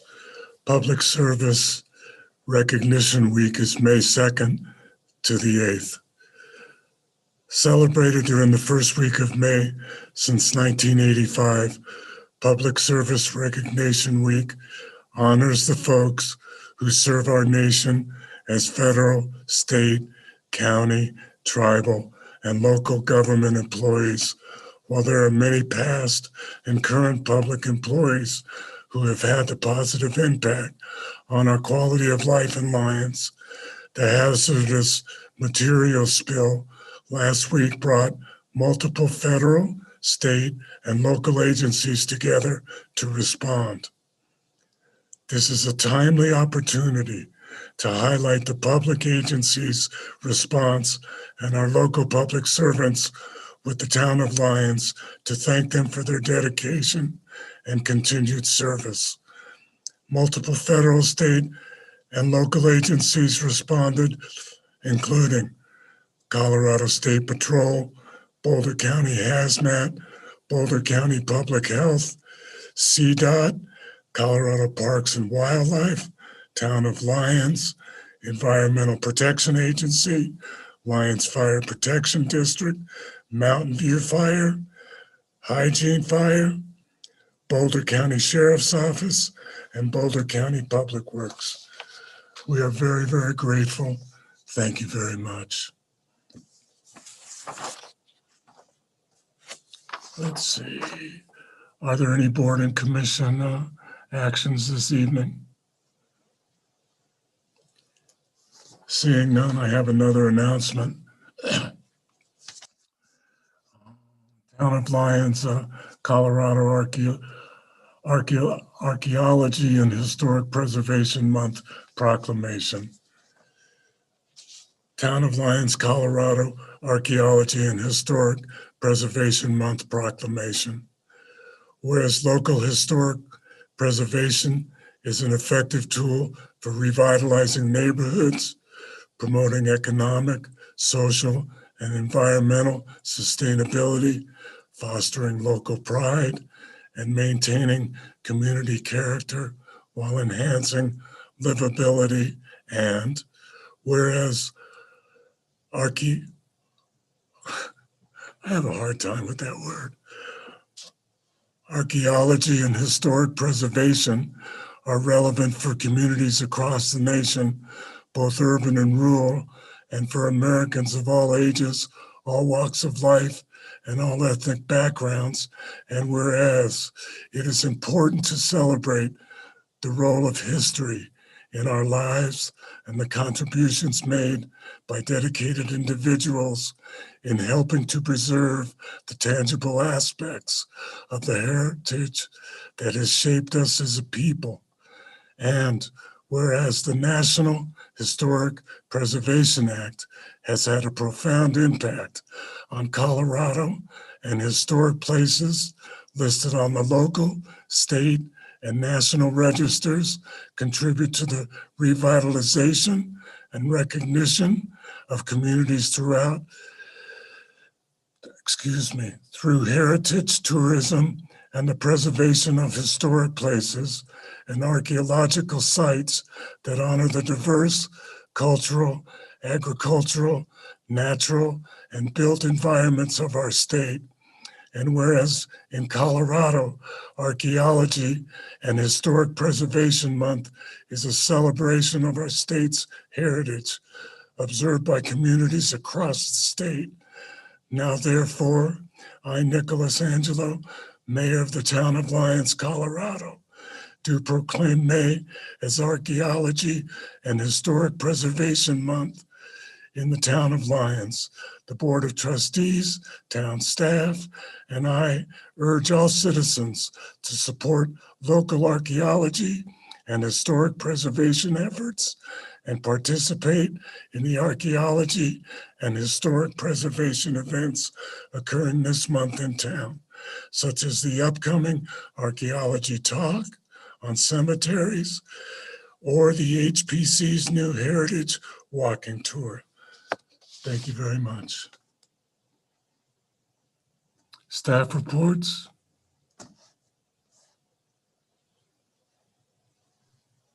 Our first report is by Tracy Sanders, Flood Recovery Manager. Thank you.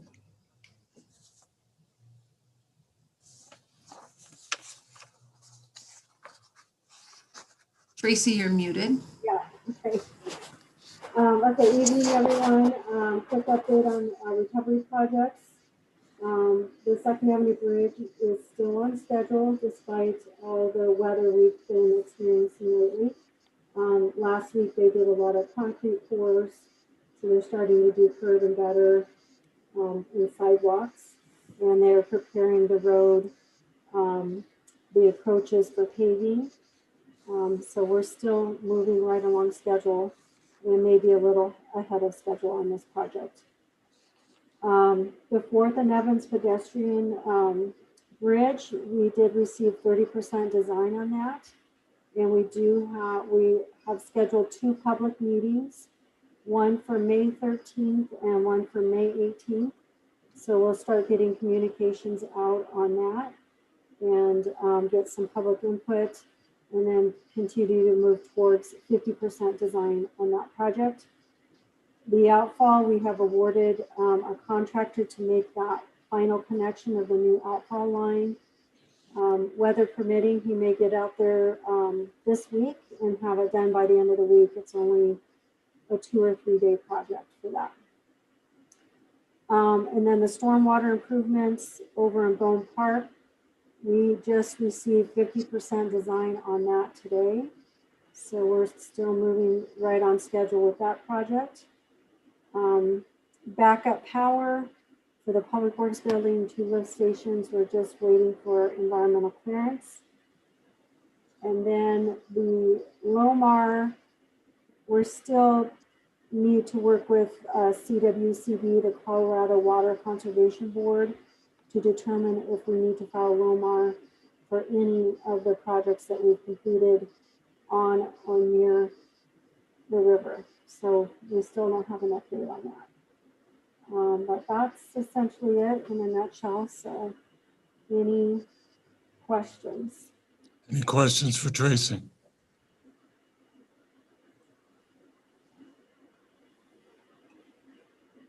Thank you. Thank you. Administrators report. Thank you, sir. Couple updates on COVID. I do want to let people know that unfortunately, case levels in Boulder County are still rising. We remain at what they call a level yellow, which is meaning we have a current status of 151 out of 100,000 people are positive still. You may have heard today that the governor has put out a new amendment to the public executive order that says when communities are at 35 per 100,000 or less, we can start having small groups of people without masks indoors. But for us, that might be a while since we're at 151 per 100,000. So just keep that in mind. For other communities, however, that is going into effect to be able to have 10 people, 80% of people indoors that are vaccinated can start removing their masks. Also in regard to COVID, it's a good report that over 90% of our 70-year-olds in Boulder County have had their vaccinations. So that's a good start for that group. And of course, they're working on vaccinating people in younger age groups. That continues. Seniors, we have a couple activities going on for seniors in May, so they should be sure to check that schedule or check in with Lisa Ramsey if they want to participate. Our park host at Bone Park returned yesterday. Yay! So Bone Park will have someone on site now 24 hours a day, which hopefully will help with some of that vandalism we were seeing. However, their first day back, and someone put soap all over the floors. So you can imagine what that's like when you try to clean it up. But so they had their initiation back to Bone Park, but we're glad that they are there. Our park host in Laverne Johnson, if you have not introduced yourselves, feel free to stop by if you're in there. It's Brian and Aaron Ludwig. They've been camping there for the past few months, so they're very familiar with the park, and they're going to be our host this year. Our second host won't be arriving there till toward the end of May. Recreation, as you can imagine, softball and baseball games are coming out of people are really excited to use the new fields. We currently have 8 youth teams that are practicing and having games on those fields. And I've been hearing people come in town hall signing up for adult league. So I think those fields are going to be very, very busy. And then we're going to try something different since we haven't been able to have the indoor craft bazaar during the Christmas season, holiday season. So we're going to be holding a summer artisan market and farmers market June 12th in Bone Park. So we're going to have outdoor vendor booths. And so the people that miss that opportunity over the winter holidays can join us in Bone Park for an art show, craft show, farmers market. Should be really a lot of fun. So watch for that. That's on June 12th. And then as Sergeant Chris alluded to, the big news of this last week, of course, was the gasoline spill up on Highway 36. We have been meeting daily with the core group that's responsible for the cleanup of that. We met again today. As of right now, they continue to remove the contaminated soils. We have 1 lane of traffic open. They quickly found out after the first weekend just how busy Highway 36 is, and it's not even the height of summer. But they are going to be able to keep 1 lane open. The biggest issue now is that they, as they are excavating the soil out that's contaminated, they find a few little spots that are reservoirs for gasoline. At one point at the end of the week, they were at 18 feet deep, which is a long way down there. And it's now starting to go under the highway because this happened on the between the mountainside and the road. And actually CDPHE came out on Friday to help them look at some alternatives because they were actually to the point that they may have to remove the road to continue to excavate. And of course, this would not be a good time of year to have to do that. So they are looking at other alternatives. But as of right now, they're very pleased actually with how much of the gasoline, which was somewhere between 1,000 and 1,600 gallons of gasoline that went into, went into this soil area and the river. It moved through rather quickly because velocity of water was coming up. Sunshine helps with the gasoline dissipation as well, so we can use some more of that. But they are saying as of last Friday that the creek, the levels are safe to be in. And so we took away our restrictions from that. But of course, the messaging is if you're somewhere and you smell gas or see a sheen on the water, you should not get in. So they are working more individually with residents up in Apple Valley who were the most significantly impacted.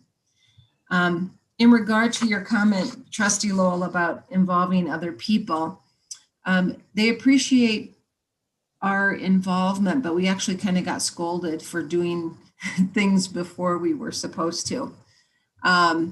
The EPA, once it gets into the federal hands, they have protocol they follow. And I guess we made that difficult because of some of our local actions before they knew about it. So they certainly appreciate us being a partner in this, but they really, unless they assign us to do a job, they have professionals that they want to do certain jobs. So I totally agree. We should have informed the ecology board sooner, and maybe we could have come up with some ways to help, but this really wasn't it's kind of an unusual thing because it was outside of our jurisdiction. We weren't really up. It wasn't our event, even though we were probably the most impacted beyond Apple Valley, of course. So I think, again, this is another one of those. It's a very good, we were actually fortunate that there wasn't more damage. And it's a good lesson we can debrief from and learn how to handle it in the future, because we were getting some mixed messaging in the beginning, you know, about fish and other things like that. So at this point, they are saying the remediation will go on for weeks. They are putting all the contaminated soil into dumpster containers, and then those have to go, of course, to a facility that is allowed to handle that. It is being backfilled as they can, but as of right now, they're still following streams of under in the ground. They do have the site covered right now so that this rain didn't dissipate it further, faster. So, but they are saying they will be up there for weeks. Any questions about that? But I do want you to know that both Kim and I are on those meetings every day with that group and trying to coordinate our communications. Any questions for Administrator Simonson? Trustee Watt has his hand. Do you anticipate any time, or can you estimate when people can actually go into the river or recreate? They're saying you can go now. They are saying the levels are so minor. Actually, they've had non-detects in the Three Lions areas. There's still some detection up on the very, very north end of Apple Valley. But no, they are saying it's fine to go back in the water in Lions. Okay, thank you. Any other questions? Trustee Waugh, this is Kim. I think to your comment, we heard some feedback about that as well, and we intend to message that in our next e-blast. Great, thank you. Yeah. Trustee Rogan. Thank you. Has there been any talk about talking to CDOT about how that crash happened and whether that curve is a factor and what might be done about that? Sure, we have talked about that. And again, today, Sergeant Christ was on the call and pointed out again to them that it seems like that curve has changed since they rebuilt the road, and that it just cannot tolerate speeds beyond, you know, the limit. So yes, CDOT is on the phone calls with us as well. And they say that they will be doing a study of accidents and things in that area. Further questions? Thank you, Administrator Simonson. Council? You're very welcome. Thank you, Mayor Angelo. I do not have a report this time, given that we had a meeting last week and discussed many of my issues at that point in time. Thank you, sir. Oh, Trustee Lowell? Oh, Yeah, thank you. go ahead. Yeah, Council, I don't want to pull this from the consent agenda, so I'm wondering if you can give me some clarity on one of the items that's in our unpaid invoice report. It's item 870. Looks like it was billed on 3/31. It simply says Board of Trustees issues $2,505. My question is, and forgive me if I'm out of line here, but is that for your normal attendance at our BOT meetings, or was that for special consideration of certain trustee issues going forward the last month or so? I believe that's the category for general attendance at Board of Trustees meetings. That'd be for several month period of attending meetings. I believe. Yeah, I know. I have zero issue with that. I do have issue with the word issues, though. I think it could be phrased a little bit better, because the first time I read that, I went, "Oh, we have issues." Okay. We have issues, all right. Yeah. All right, thank you, Council. So that's in our billing system that's set by our paralegals. I can tell them to change the the name of that, but that's it's basically general BOT items, which is mostly attending meetings. Thank Any you. other questions for council? Trustee Watt. I'm sorry, I actually have a question for the town administrator. Can I go back and ask a question to their? You may, sir. I understood at the last PCDC meeting that 355 Main Street had not pulled any permits. I don't know if that's still the case, Administrator Simonson. I know there's something in your report about a sign violation, but it was my understanding that they had not pulled any building permits as of this point. What business is that, if you don't mind? Moxie. Oh, no, they're in compliance now. At the time, there was a question about, was this a change of use? Because it's going from a, a bike shop to a restaurant. Except the building department is very much involved now. That's Okay. been resolved. But there was some question because apparently a lot of the restaurant equipment is still there, so they're not bringing it in as a new change. There was a little confusion, but no, they're working closely with us now. Okay, great. Thank you. You're welcome. Any further questions for council? Madam Clerk, could you please read the next item of business into the record?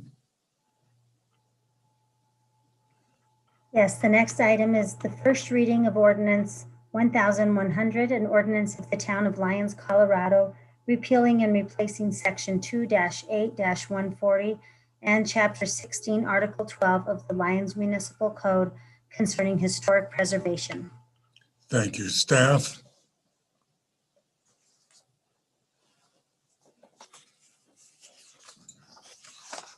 Hi, everybody. This is Yanni Jones, historic preservationist for the town of Lyons. I'll be doing the staff report on Ordinance 1100 for you tonight briefly, since you all just did a workshop on this a couple weeks ago.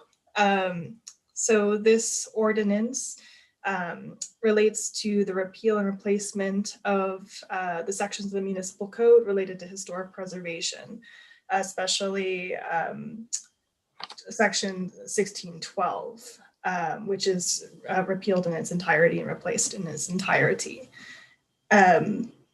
So making these changes and adopting these changes to the historic preservation ordinance would allow the town to come into conformance with requirements from the state of Colorado needed to establish the town as a certified local government, which would open opportunities for funding options and other resources, technical and otherwise, related to historic preservation for the town itself and also property owners. So one of the most significant changes between the proposed ordinance and the existing one is that it establishes some oversight requirements for exterior alterations to designated historic landmarks in town. So it should be noted, however, that there aren't currently any designated historic landmarks in town. So the impact of these changes would not immediately directly impact any designated local historic resources or property owners. There are also some changes that you should note to section 28140, which is included in your packet as well. That's the section of the code related to the establishment of the Historic Preservation Commission. So your options tonight are to either pass this ordinance on first reading with or without amendments, which would send it to a second reading and a public hearing. You can postpone the vote on the first reading to a certain date, or you could vote down the ordinance on first reading. And that concludes my staff report. Are there any questions for staff?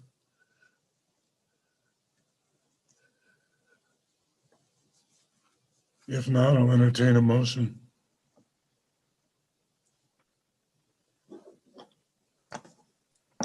I'll make a, sorry. Go ahead, Trustee Rogan. Thank you. I am pleased to move to adopt on first reading ordinance 1100, an ordinance of the town of Lyons, Colorado, repealing and replacing section 2-8-140 and chapter 16, article 12 of the Lyons Municipal Code concerning historic preservation. Do we have a second? I'll second that.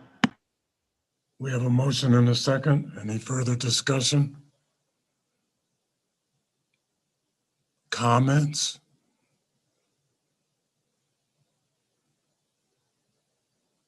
Seeing none, I'll call for the vote.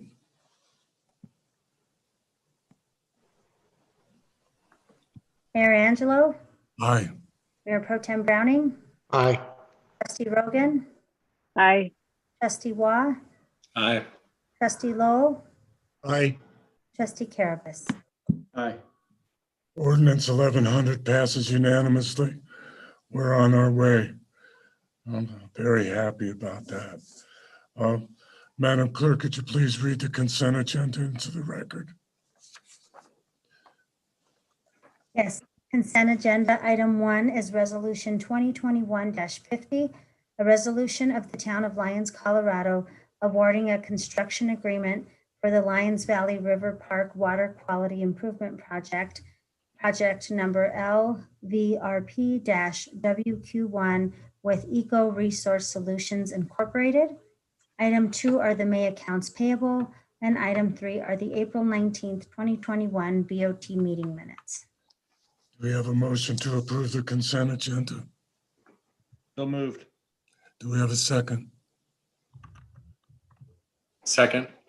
We have a motion and a second to approve the consent agenda. Would anybody like to pull anything from the consent agenda? Trustee Lowell. Yes, I'd like to remove item 11.1, resolution 2021-50. Any others sent by anybody? Okay, I'll call for the vote on the remainder of the consent agenda. Mayor Angelo, Aye. Mayor Pro Tem Browning, Aye. Trustee Waugh, Aye. Trustee Carabas, Aye. Trustee Rogan, Aye. and Trustee Lowell. Aye. The consent agenda passes as amended. Trustee Lowell, you're concerned with the item that you pulled, sir? I'm not so much concerned. I'm actually ecstatic about it. But I do have a couple of questions. As I look through the proposal, I see we've evolved, rising up off our knuckles, as it were, from just a simple bubbler to this nano bubbler system. I read through the material, makes sense to me. I'll leave that to the professionals. The only thing that I have a question on, and either Administrator Simonson or Director Cosgroves can answer this question perhaps, but they're talking about this benthosweep bacteria, which is used in collaboration with the nanobubbles. This bacteria inoculant, they're going to put about 120 pounds of it over the course of the season. My only question has the fact that these ponds drain into the river been considered, and is there any possible ecological damage to the river, especially as we get into the warmer months with the lower water? I just like some assurance that this is going to be harmless to the riparian life. So I'd be happy. This is Dave Cosgrove, Parks and Public Works Director.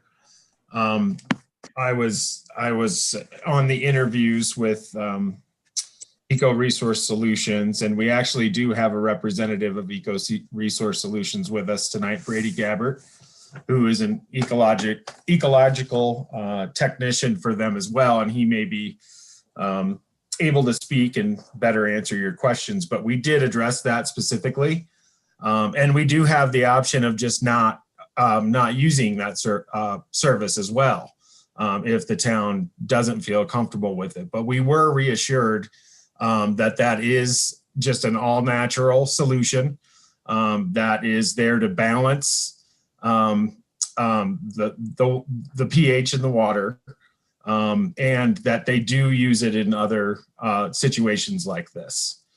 So it doesn't have any restrictions, as far as the EPA or in waterways. But Brady, would you like to add anything? Yeah, I'm Brady with Robert, Eco. wait a second. You need to be recognized. Yep, I'm sorry. I apologize. We would like your expertise in addressing Trustee Lowell's concerns, sir. Thank you. I'm Brady with Eco Resource Solutions. I'm here to take any questions that you guys may have related to the project. Our primary project lead on this is out of the office until tomorrow. So any questions you have, I should be able to get to you within the next 24 hours. But questions related to bentho sweep. Bentho sweep is just a non-pesticidal bacteria culture. That's something we kind of use on all of our projects. It's like you said, it's not a requirement. It just kind of expedites the process of consuming the muck in the pond. So that muck is just a mixture of basically mud and bacteria. And the bentho sweep is basically a bacteria that would consume the bacteria that makes up the muck. So the nanobubble system would attack the muck in a different way, actually rupturing the cell membrane. But the bentho sweep would be adding another bacteria to the pond, which non-pesticidal, very safe. It's used all over the US, and it would just expedite the process. Trustee Lowell? I think I understand that, and thank you for that explanation. But my biggest concern is, so where the lower pond empties into the St. Vrain River above the Highland Dam, there's going to be water. That water is going to be going into the river on the other side of the dam. We are also now going to be putting our sewage outfall pipe at the bottom of the dam. And as we've heard Director Kaplan talking about, we now have an increased load of copper that we're allowed to put into the river. It just sounds to me like we're sort of creating another bit of a witch's brew that would further degrade the river downstream. I have no problem with it. I just want to know if in the other applications of bentho sweep, if any of that water drains into a river or a stream, or is this just used in contained applications like a golf course pond, for example? That's my only concern. It's often used in systems that connect to rivers. We have another couple ponds that connect to the Platte River that are part of Denver Water, which is used in. And as far as copper goes, copper is one of the primary ingredients in pesticides.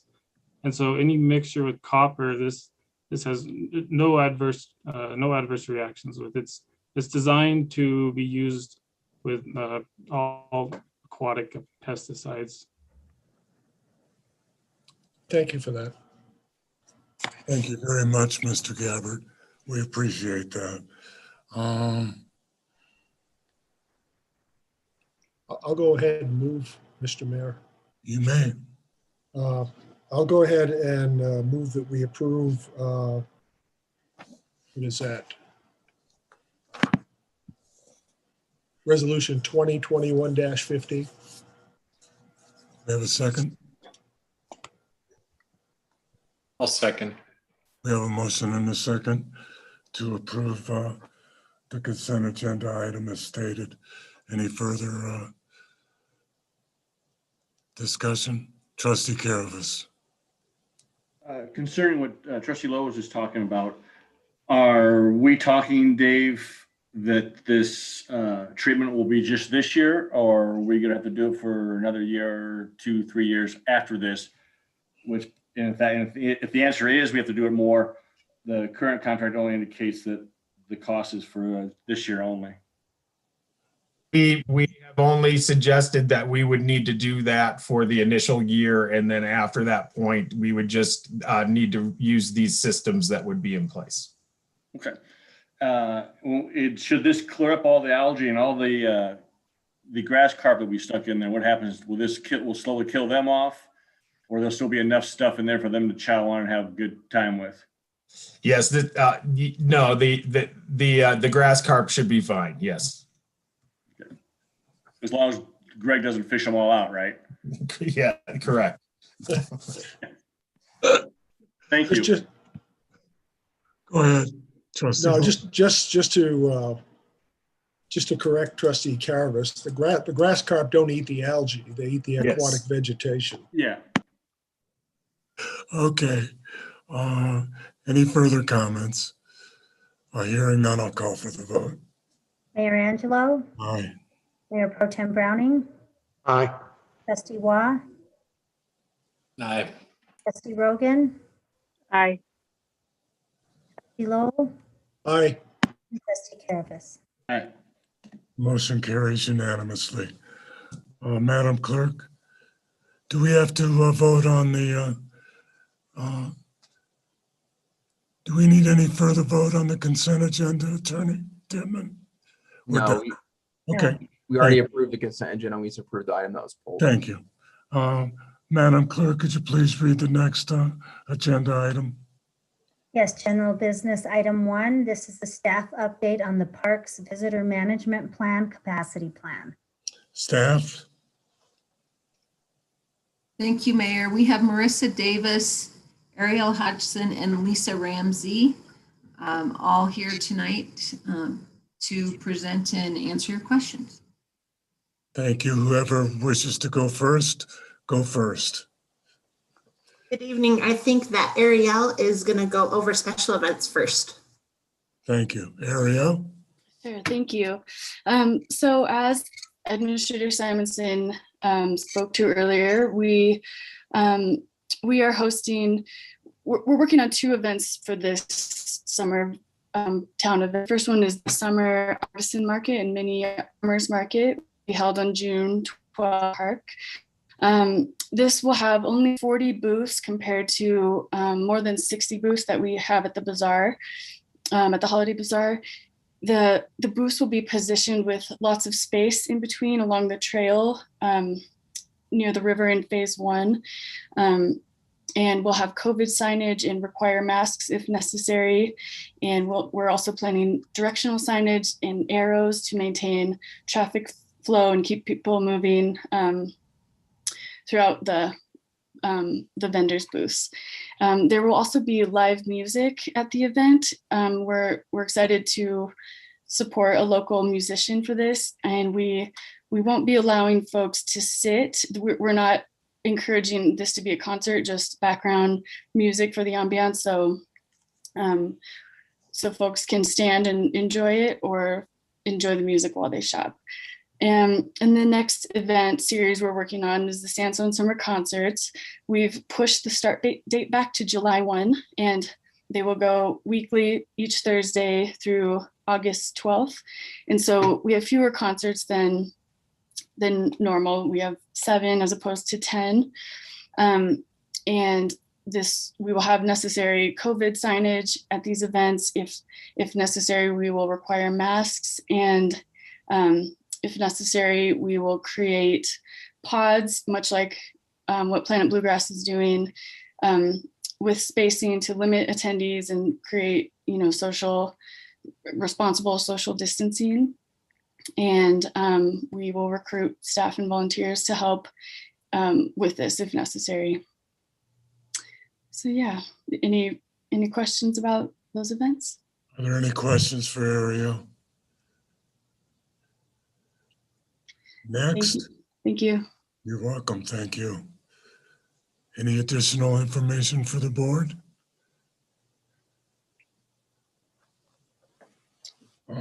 Next, we'll talk about parks. So that'll be Lisa Ramsey.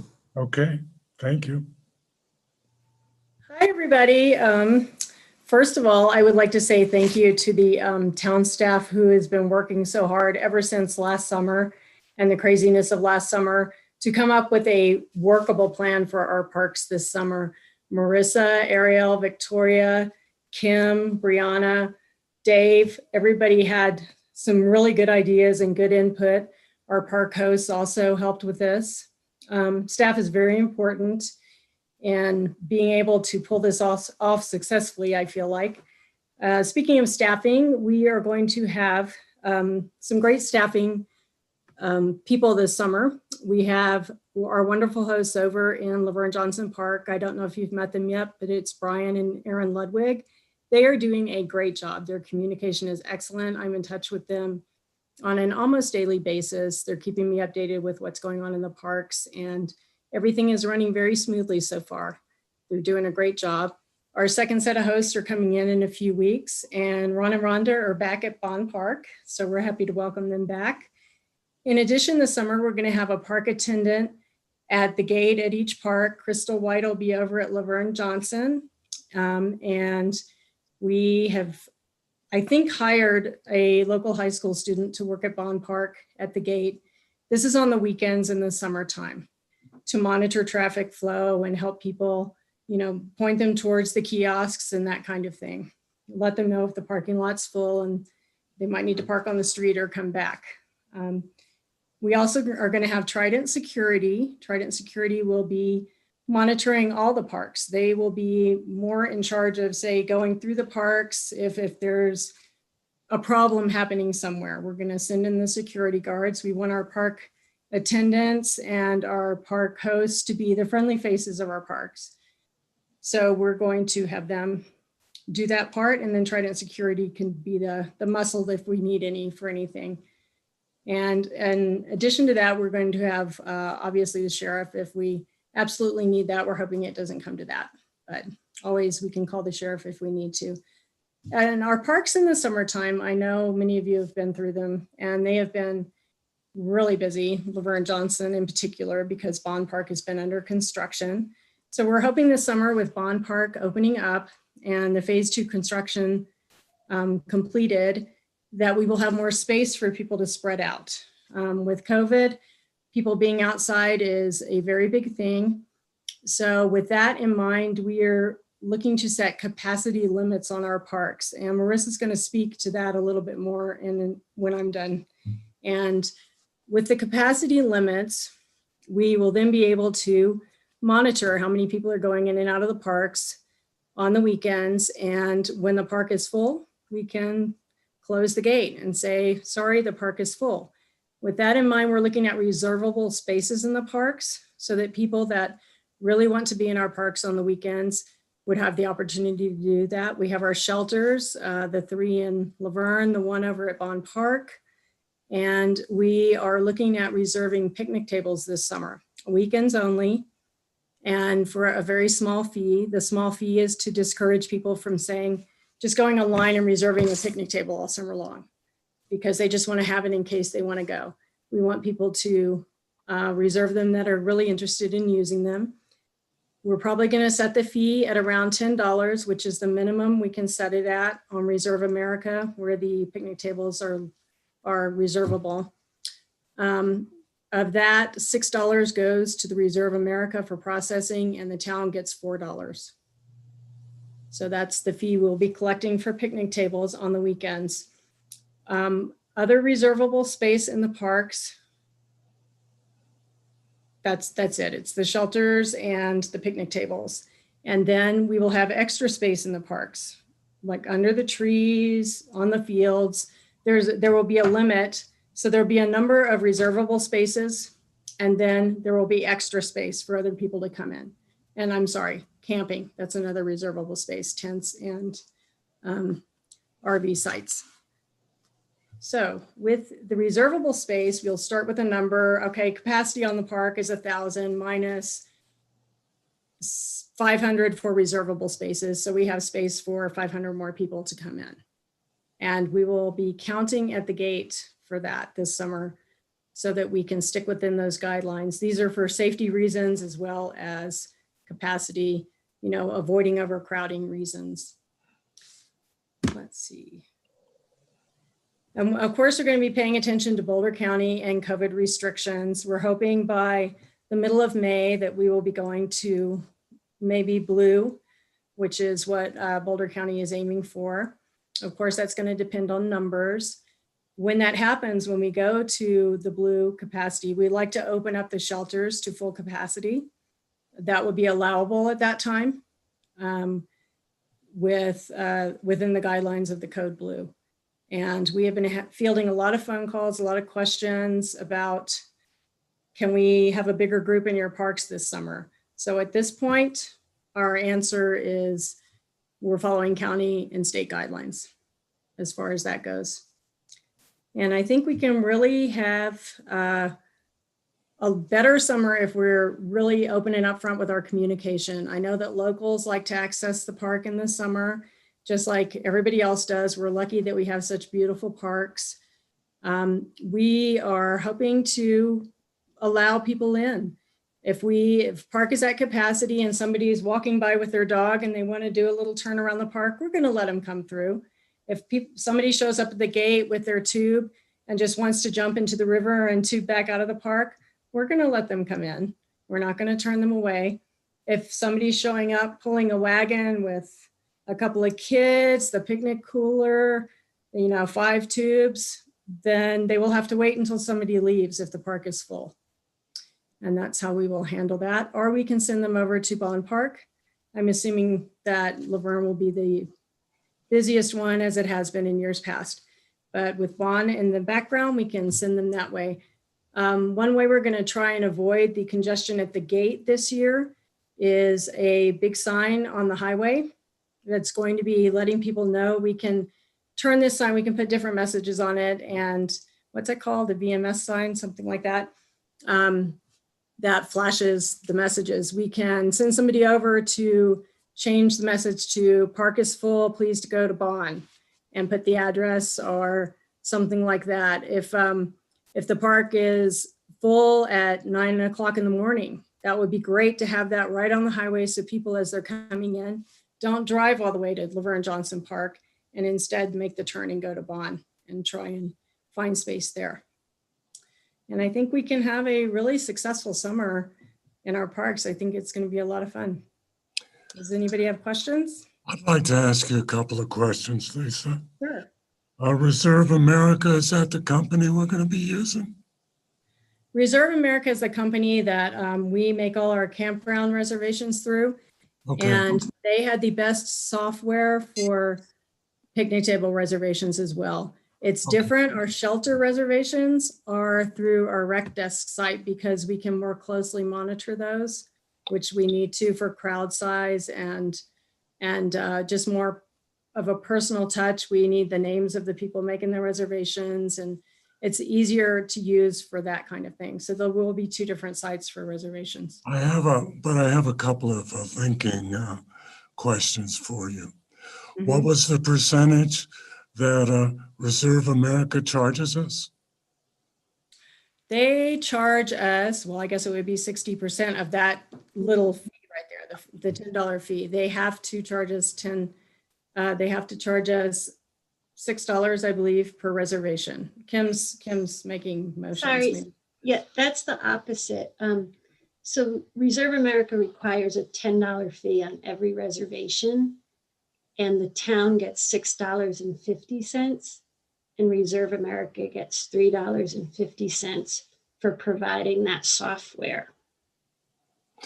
So my linking question is, when we sell camping spaces that are reserved through Reserve America, does that same percentage take place? No, with those sites, we get the same service fee of $10 applies, but all Reserve America gets would be the $3.50 per reservation. We get the price for the campsite, we get the taxes, and we get the $6.50 per reservation for the campsites. Okay, so if 6 people reserved a campsite, each of those reservations would cost us $3.50. So they're charged a fee, and then they're charged the transaction fee on every reservation that's made. It's a transaction fee. So they get charged $3.50 from that. And that's been happening since we started using Reserve America. Okay. And I think, Mayor, to answer your question too, and just to clear it all up for everybody, if a person makes a 2-week reservation, so for 14 nights, but it's one reservation, they pay a $10 reservation fee, and the town gets $6.50 of that $10 fee. We get all of the camping fees. Okay. Is that, and if they make one night reservation, you also have a $10 fee. It's for the software, the whole like back end, and be able to see what's available, what days, what times. So, Okay, you've cleared up my confusion in regard to that issue. sure. Thank you. Sorry, Lisa. Trustee Lowe. Thank town staff for putting this plan together. I know you put a lot of thought into it. It's a difficult and thankless job sometimes, but I have so many questions. Probably they're easily answered by you. So let's start with the first one. Are you going to number these picnic tables? Yes, they already are numbered. We have a map. We just haven't put it on the picnic table themselves yet. So it's going to be prominent. So when somebody rents picnic table 14, they're going to know where it is. Okay. So right now, to answer that too, May 19th, the Lions volunteers are coming together and putting posts with matching picnic signs in front of each picnic site in order to clearly mark them, and also a slot to stick in the reservation if it is reserved. If it is not reserved, it will be first come, first serve. Excellent. Have we determined, I know there was some discussion, I think back in the dead of winter, about capacity limits at LVJ and Bone Park. Have we come up with those figures? Do we know, for example, what the maximum capacity of LVJ Park is? Sure. So I can speak a little bit more to this. I have been meeting with Lions Fire in our building department to try and come up with some numbers. There's been some different scenarios that have been put out there. But in the past, we don't have a record of exactly how many people, what fills a park. So they're going off of their best judgment per acre size, building spaces, how many trees are in a park. There's a lot of things to figure with this. And so with working with Lions Fire in the building, the number that they have come up with is 114 people per acre. And what they would like to do is do this through the month of July and see what that number actually looks like. It seems reasonable on paper, but they would really like to see once it's full in the park. And this would include our camping sites, our picnic sites. So each tent and RV site, we allow up to 6 people. The shelters have a capacity, 2 of them in Laverne have a capacity of 50. One has a capacity of 80. So that is including those numbers, that would be subtracted out of that. That would put Laverne, it's approximately 13.78 acres. So we're averaging it at 14, that's 1,596 people as a capacity. Wow. Which is a lot. But they were figuring spacing, like how many feet between a person, if a person were to sit. And they did call a couple other, I know they reached out to Lions Fire, or to Denver Fire, and to a fire department in Arizona to try and come up with these numbers, because it's not a typical, they're used to doing, buildings and just different things. So a park has its challenges, especially, Laverne has the river and the island and just things that take up space that people aren't going to occupy, but it's still included in the acreage, and how you come up with that most correct number.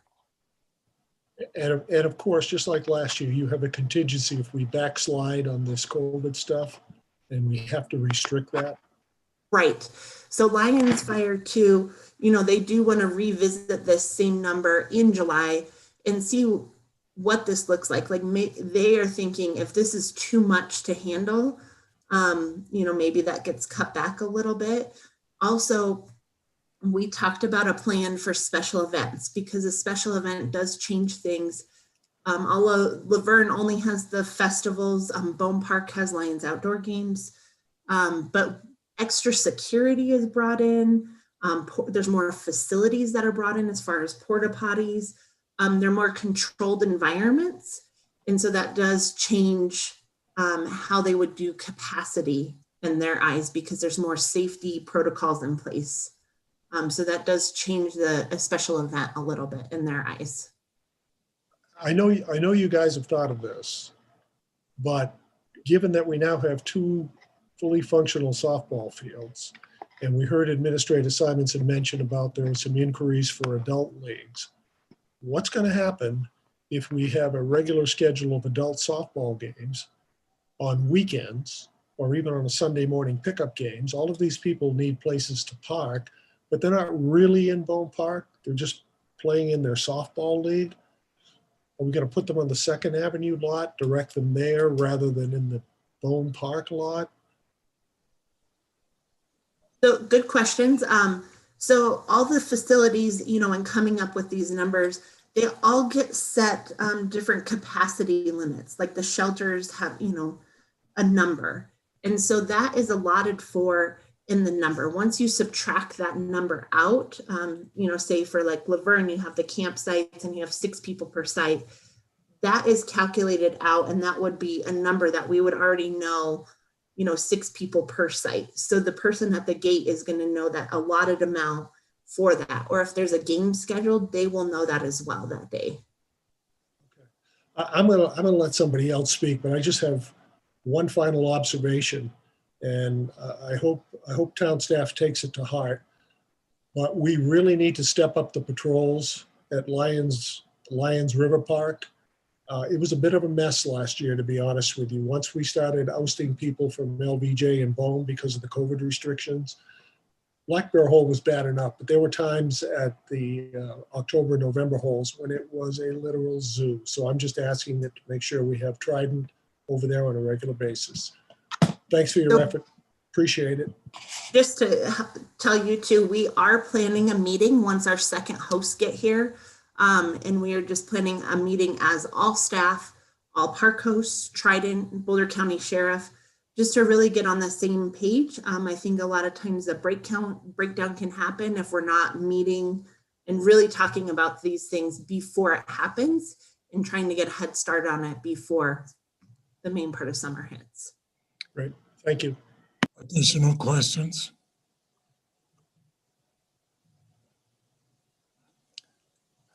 Trustee Rogan. Thank you.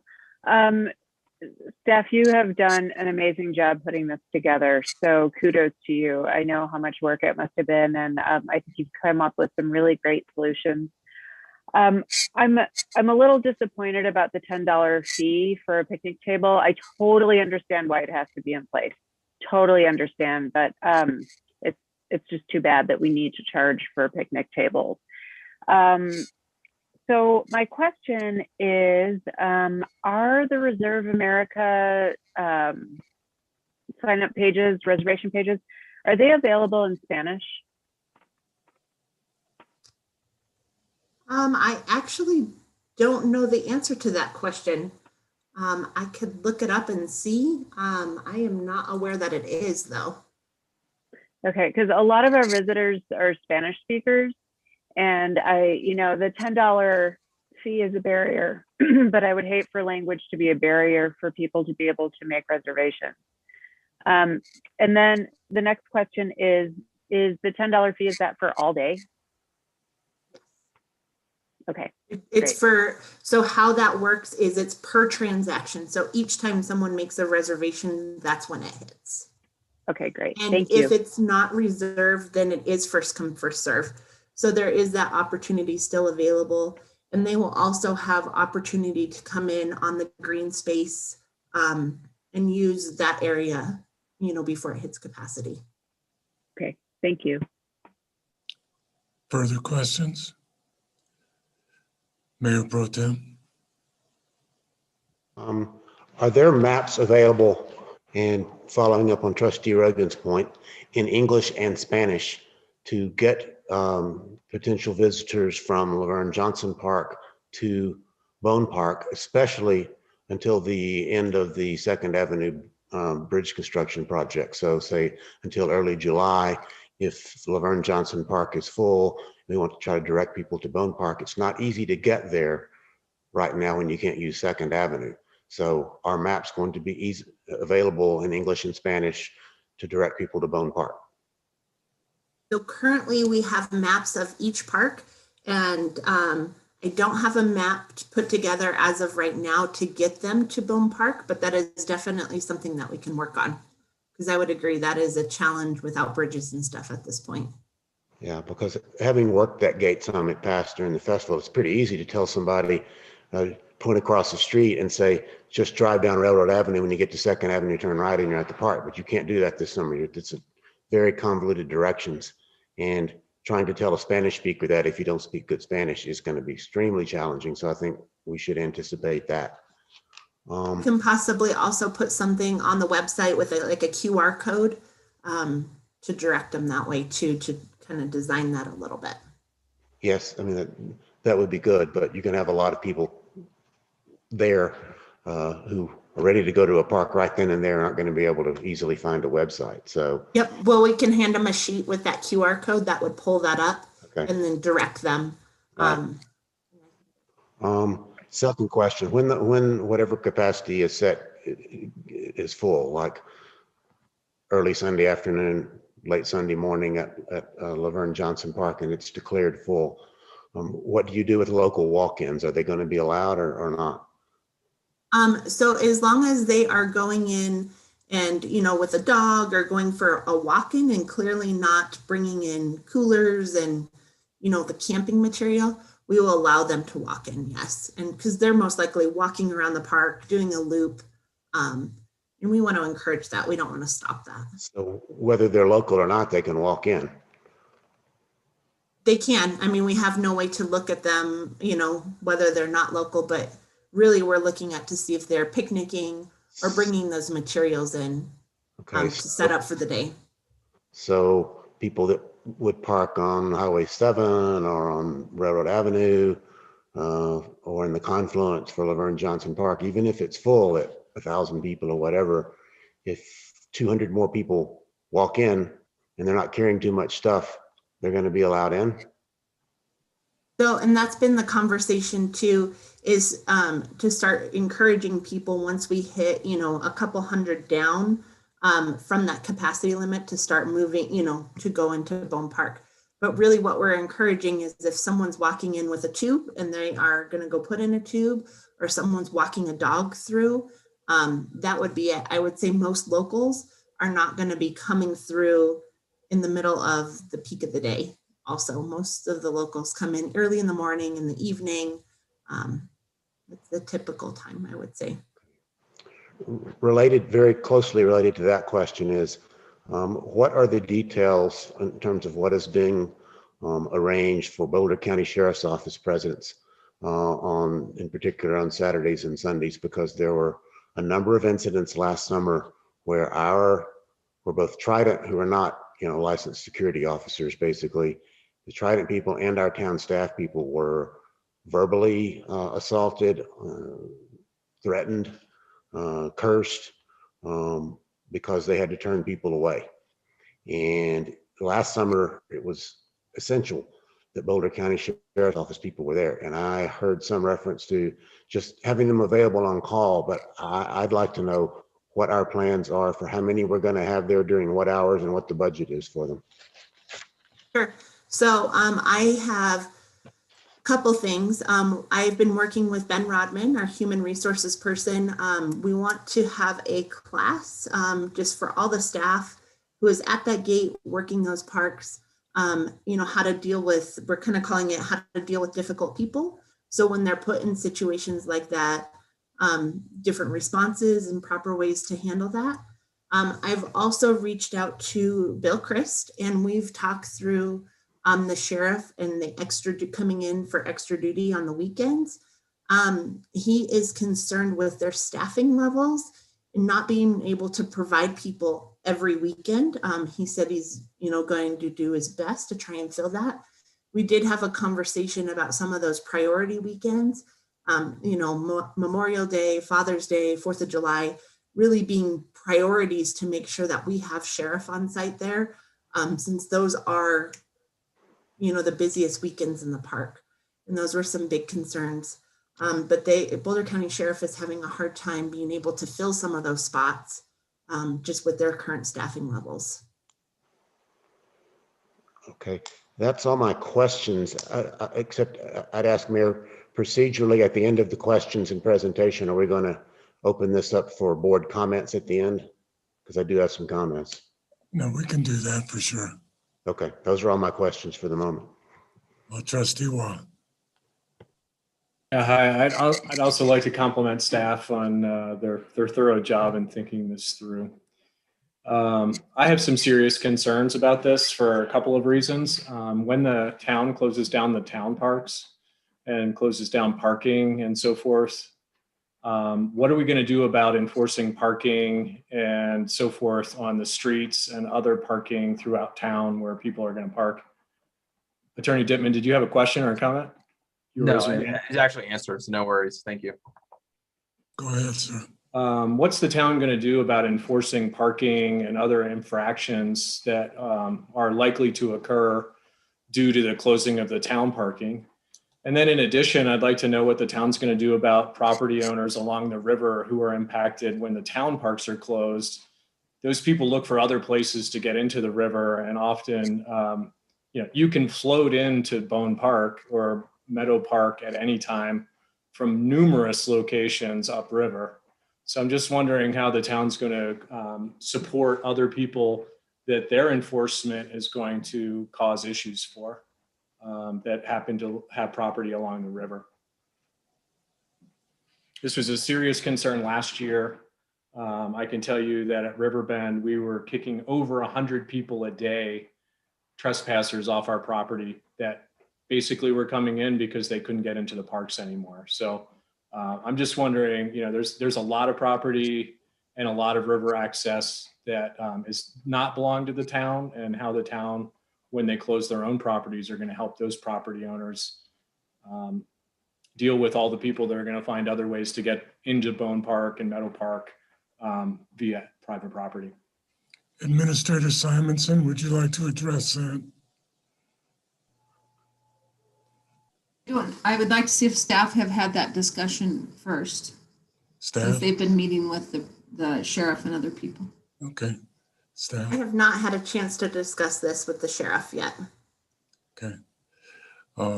Just I think this.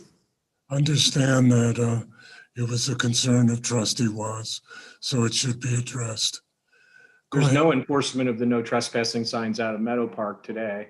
And I doubt there's any enforcement of no trespassing signs in Bone Park and other parks in town when people cross those lines. So that's great that the town's going to enforce their property, but it does create significant impact on other people that live along the property. I would think that many of my neighbors in the confluence would say the same, that when the parks are closed, their streets are loaded. People are cutting through their properties, cutting through buyout properties and so forth to get into the river. So this is not just a town park issue. This is a river access issue in the town of Lyons. And I'd really like to see the town address what happens when the parks are closed to other property owners along the river. Administrator Simonson, you wanted to speak? No, I was just saying that thanks for bringing this up again.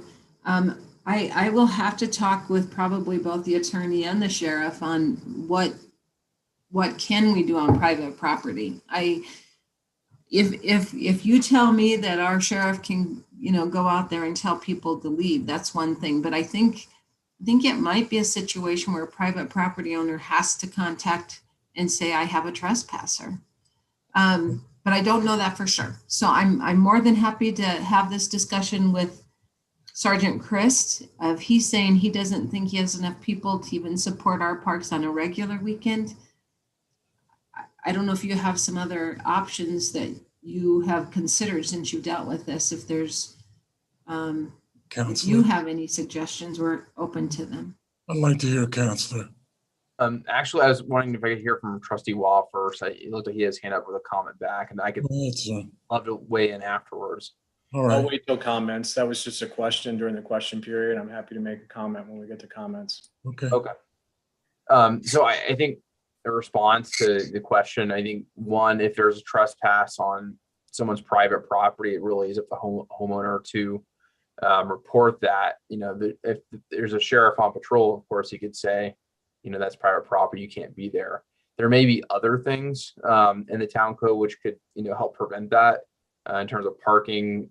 I don't know what we have in the books in terms of parking, but I mean, if someone's illegally parked, I mean, certainly that could be enforceable. That doesn't require reporting necessarily by a private property owner. There may be other things as well under the existing code. And if there isn't, we reevaluate that. And if we think there's an infraction that should be in the code, we can certainly amend the code to address that situation. But specifically concerning the trespass issue, that's really tough unless someone reports it. And then really that's between the homeowner or the property owner, the sheriff's office, and the trespassing individual at that point. Any further questions? I'll open it up for comments. Trustee Wah. So I'd like to suggest that in alignment with Mayor Pro Tem's recommendation for maps and additional information for when the park is closed, that there should be comments specifically outlining where public access to the river is allowed, and specifically outlining certain private property areas. I'd also like to encourage enforcement of the boundary of parks in town. There is a tremendous amount of people who cross the river from public property onto private property, not just at Riverbend, but throughout river access areas. We have some unique laws about private property and floating and touching the bottom of the river and so forth in Colorado. And I think that we need to spend a little bit of time educating people that, I can tell you that as I said, I applaud the town for their planning of this, but it's really like whack-a-mole. You push down the mole for parks, they're going to pop up everywhere else. And as a town board and as a town, we are responsible for the safety and access to the river for all of our citizens and the enforcement of private property. So I think it is important that if we're going to close our parks, we need to educate people about their options and what are not legal options in terms of accessing the wonderful river assets that we have in this town. Thank you. Additional comments? Trustee Rogan. Thank you, Mayor.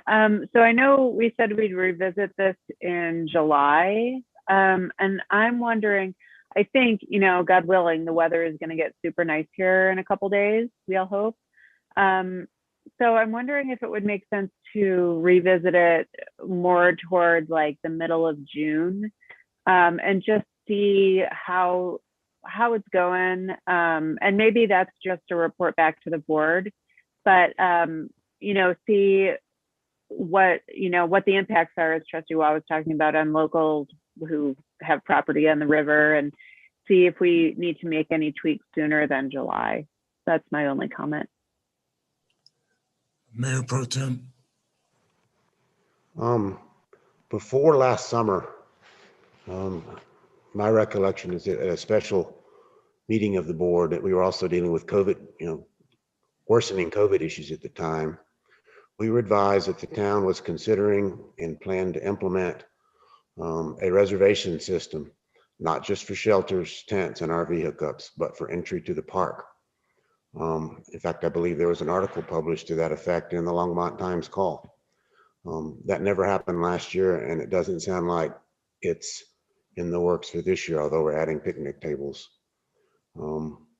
It's my opinion that the town needs to start working toward that goal.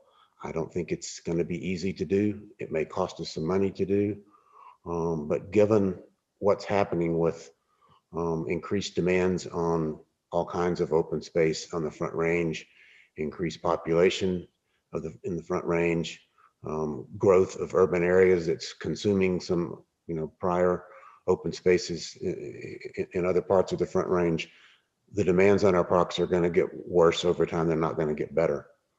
And I think what Rocky Mountain National Park did last summer is what we're going to eventually have to get to. And I think we ought to go ahead and start working hard to get there.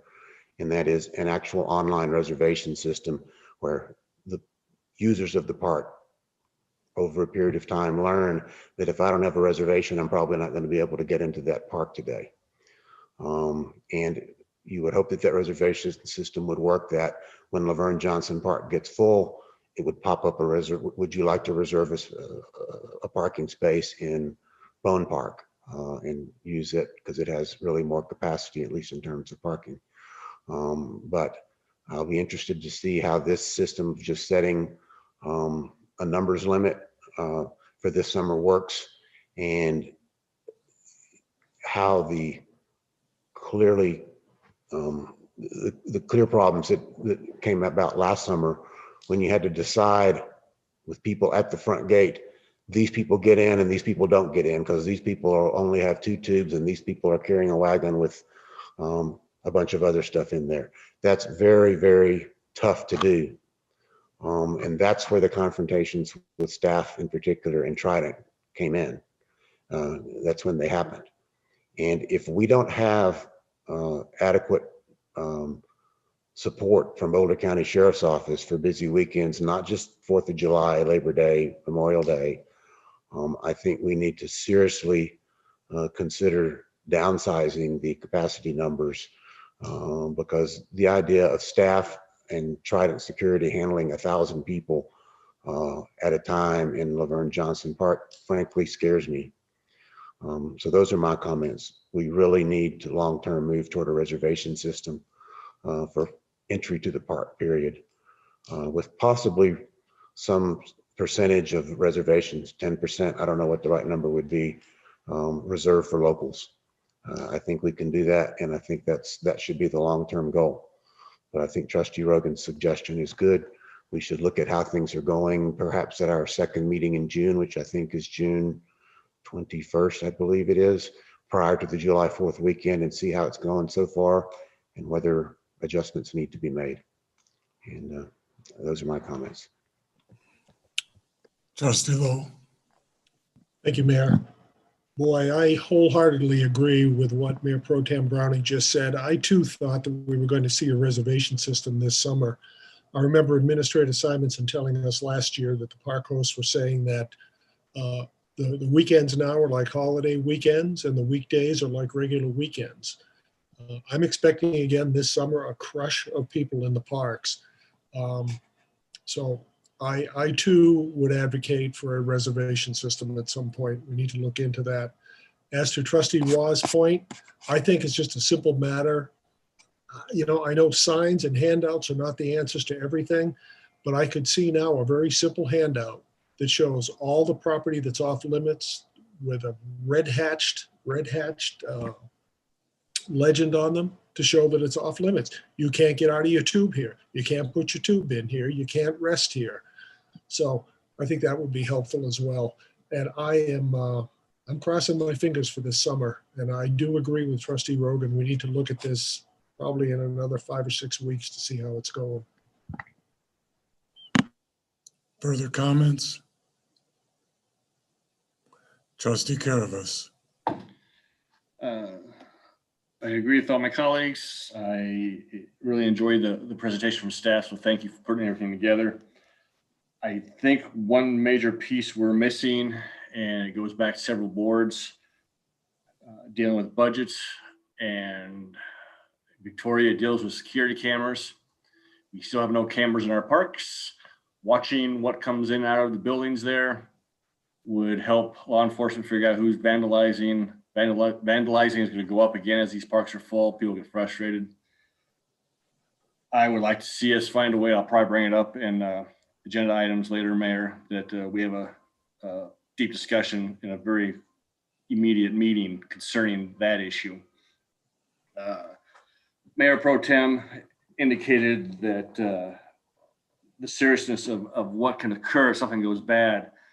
I would, just me personally, dealing with businesses and dealing with security areas, Victoria, how would you and your staff figure out contingency plans should a bad or worst case scenario happens, what your immediate plans are going to be, how we're going inform the BOT and how quickly we can meet to handle that, hopefully non-situation that won't occur. But seeing what's going on in society today, seeing people out all over the roads these past few weekends, people have been locked up for a year. We have a really nice place to visit. I mean, it is a really nice place to visit. That's why we're all here and living here. I do have great concerns about that. So we probably should get some contingency plans in place. I hate to scare you, but it takes one bad apple in one 5-10 minute period. It could really screw us over and screw us over badly. And I'm really concerned about that. I know badly isn't a very good word, but that's about where it's at. Sorry. That's it for now. Further comments? Trustee Rogan. Thank you. Just one more, something that occurred to me that may help alleviate some concerns is that, remember last year, one of the reasons our parks were so crowded was because all of the other parks in the region were closed, and that pushed everybody to Lions. And so hopefully with all of the other parks in the region available now, that may not be as much of a problem. And so just to add a little bit of optimism about that.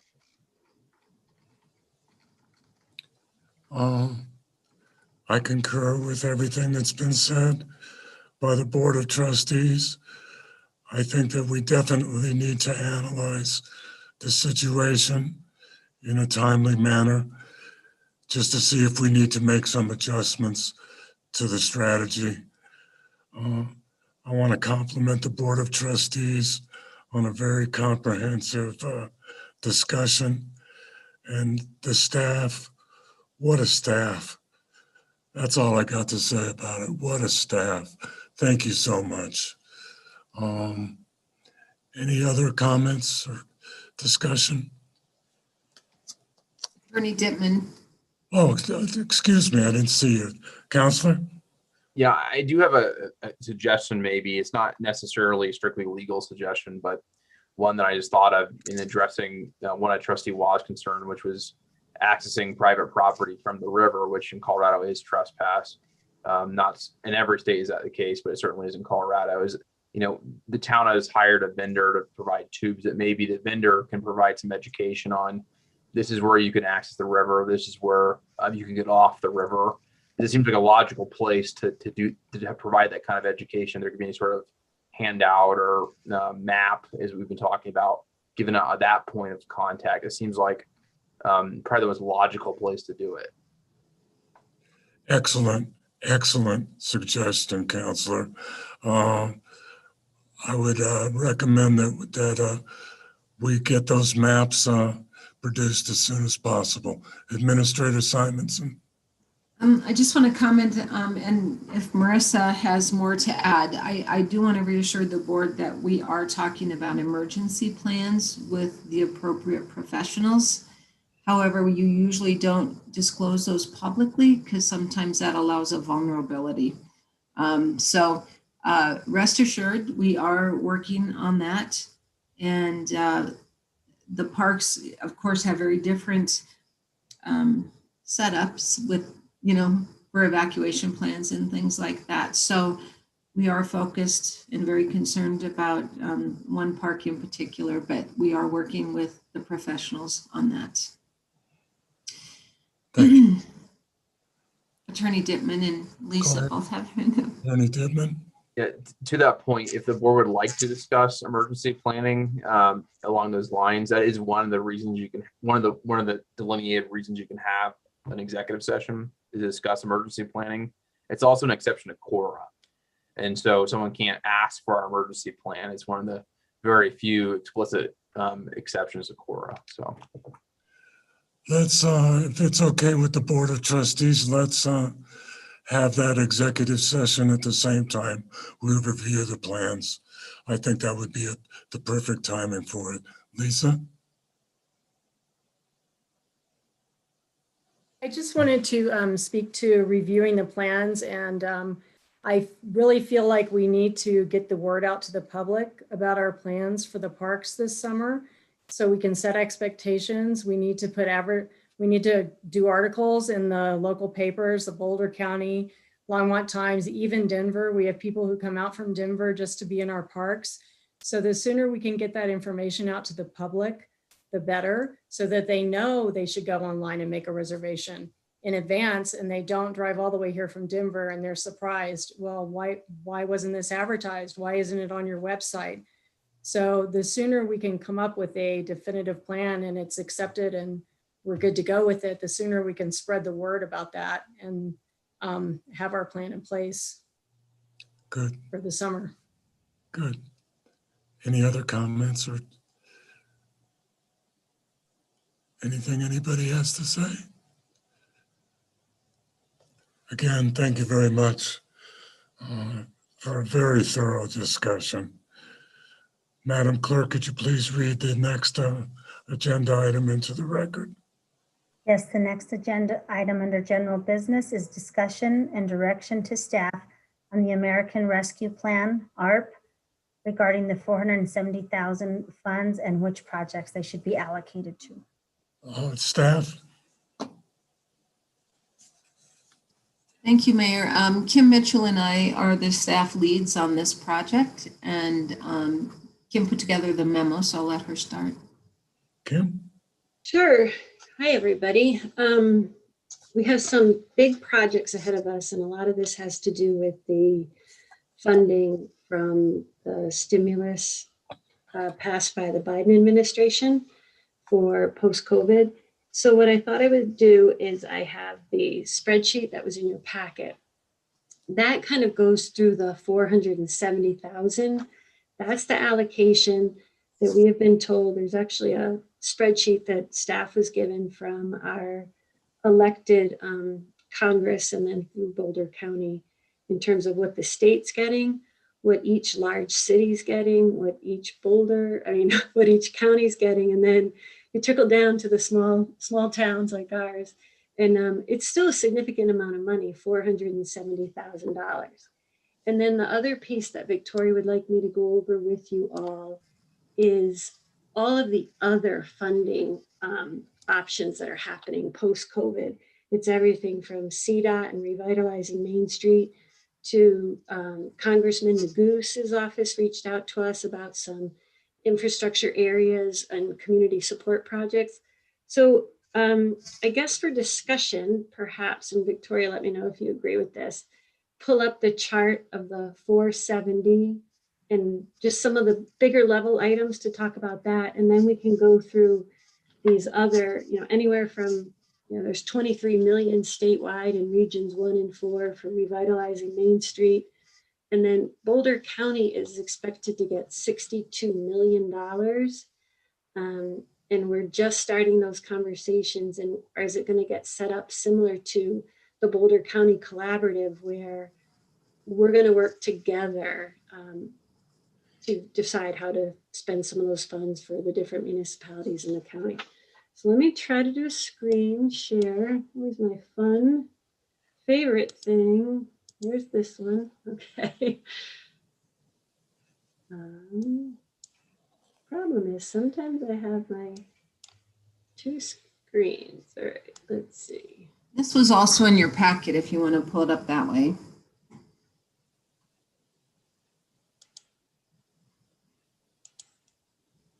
Okay. Are you guys able to see my screen? Yes. Okay. I understand where Tracy's coming from, where you're looking at 2 screens and it's over here. So this is the first one to kind of look at, and let me know if you need me to make that bigger for you. Is that readable? It was better. It was better before. Oh, there? Yeah. Okay. So I think one of the things for the board to discuss is the overall considerations. What are our total priorities? Which of these projects have the most community benefit? Thinking about the timeline to make sure that we can get a lot of these projects done by currently the deadline is September 30th, 2022. Projects that might be eligible for other funding, and then areas that have immediate relief. So here's just kind of the staff short overview when we've had discussions. And I think what we want to do is get a sense from the board of where we're all in alignment together in terms of the board feels like that is a really good use of the funds and directing staff so that we can work with our partners to use that. Does that make sense to everybody? Okay, so the first one that I'm going to put up here is this Broadway improvements, the Dr. Cog. We don't know, we're kind of waiting for guidance to see if we could use this $470,000, use $303,000, which is our match. Part of the caveat there that we have to explore, and we're learning that from, and that's why that letter from Senator Bennett and Senator Hickenlooper is in your packet. Right now, we don't know if we can use these funds as a match. Generally, you cannot match federal dollars to federal dollars. And since CDOT kind of is sometimes funded federally by how that whole allocation works, so we're getting guidance if we can use that. So that's number one. Another option was the Long Peaks Avenue improvements to the sewer and water. I think, as you all know, the town applied for and received a grant for that from the Energy Impact Assistance. But it is possible that rather than possibly taking money out of our sewer and water fund, we could use some of this money for these projects and then save that money in the sewer and water fund. And feel free to interrupt me if you have questions on each one. I'm happy to, that's easier. You can mix state and federal funds. You can mix those funds from DOLA with the federal funds, and there's no problem doing that. That's correct. Thank you. Before you move further, Kim, in regard to the Broadway improvements, I know that Trustee Waugh expressed a concern that if we used our funding that we've set up aside for local streets, that would deplete that and set those projects back. So we heard that and listed that as an option so that we wouldn't have to use any of our local street money toward the Broadway improvements if it's allowable. Good point. And then the St. Vrain Regional Trail Extension, same thing. It's similar to Broadway Street improvements in terms of it's a CDOT Dr. Cog approved project. I mean, for the town right now, that match, my understanding, Victoria, correct me if I'm wrong, but it would come out of our parks fund because it's more in conservation trust funds because of it is recreation based. But again, we're trying to get the guidance. If the board says, we'd like you to spend the money on this one project or these 3 projects or some blend of that, we'll get back and make sure we have the guidance that we're doing it properly. I think the other caveat, just for everybody to know too, is these are reimbursable funds. So we'd have to spend the money first and then get reimbursed. So then just other projects that we kind of brainstormed here as staff of options that have been on the wish list for quite a while. Do we want to, we know as a community and as a town, we opted out of, I think Attorney Dittman, is it Senate Bill 152 where we could do broadband infrastructure if we wanted to? That's correct. And so we voted that as a community in 2018. So if we wanted to do something with broadband infrastructure, that's certainly one of the key priorities of this ARP funding. The North Fifth Avenue water improvements, we have numbers there. That was in the capital improvement plan. And Victoria has more on that if you have some questions on what does that mean exactly? Well, there's actually 2 Fifth Avenue projects. One is water, and this is increasing the water pressures on the upper areas of Horizon and Vasquez. And then there's the upper Fifth Avenue sewer improvements that aren't listed here.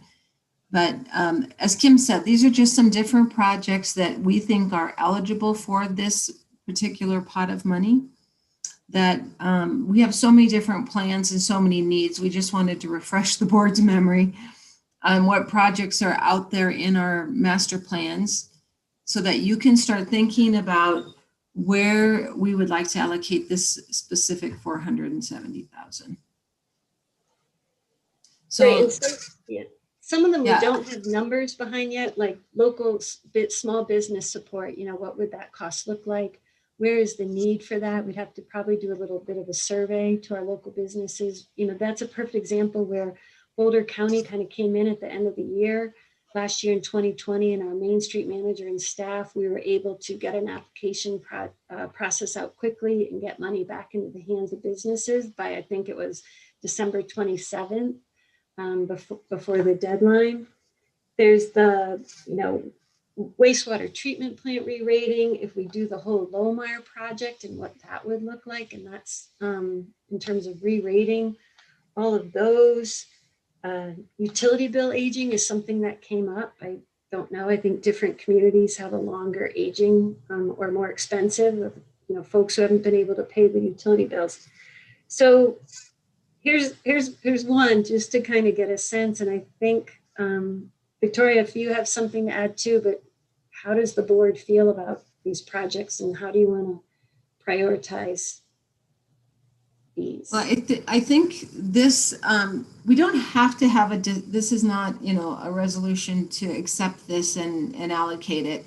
This is to kind of get you guys thinking about, because there are so many priorities, and we picked a few projects from each category. Some of these are stormwater, some are water, sewer, some are parks, some, are, like broadband. So this is an opportunity to either help us save money in a project where we're going to have to match funds now, or an opportunity to start working on projects that we don't have funding for. So I think right now it's more, do you have, if the board wants to have any discussion on these or you have questions? And then Kim, are you prepared to share your other spreadsheet tonight too? Sure. Because I think that will help in this discussion. The other spreadsheet shows the other funding sources we think are coming toward Lions. They all have different eligibility. And that's where this gets really complex. And it's kind of like this flood recovery since the beginning. Certain projects, this is a good example, and we can send this to you. So we have these American Recovery Funds, which is this first 470. That is pretty much given. We know we're going to be getting that. So we do need to make some decisions on that because it needs to be spent before September of 22. The next grant coming up is called Revitalizing Main Street, and they want infrastructure grants that improve safety. So that's another one coming, 23 million statewide to our region. There's one called this could be another example though, because Broadway is a main street, it's a US that we're trying to get guidance and find out, can we apply to this 23 million as the match instead of taking the 303,000 out of the 470. So it just feels like this is how the money is, but wanted to give you guys an overview of the whole picture. So maybe what we'll do is get all this information to you guys, take a look at it, and then maybe we have a workshop to kind of try to divvy out which projects are most important to this board so that we can start working on voicing ourselves, because we're competing with all the other communities for these funds, and they're used to Lions being at the table. So we need to, if you guys want us to go there. So the next one is a Safer Main Street grant, 9 million. This is more smaller projects, lighting, seating, more beautification and safety issues. Road to Recovery is just starting. That's a DOLA. So some of these, the feds have given the money to the state, and now the state has to divvy. Some of them are directly to the locals. The STAG grant is really exciting. STAG stands for, I'm trying to remember, states, tribes, and governments or something. They want very specific water, wastewater infrastructure And so we've identified some ideas there, but you can see these need to be submitted and they're due in the coming weeks. And then the American Recovery Program funds that are going to the county that Kim talked about, they're getting 62 million. And I have a feeling the county is not going to be able to spend 62 million in the next 12 months. So they are probably going to be allocating that out to the municipalities.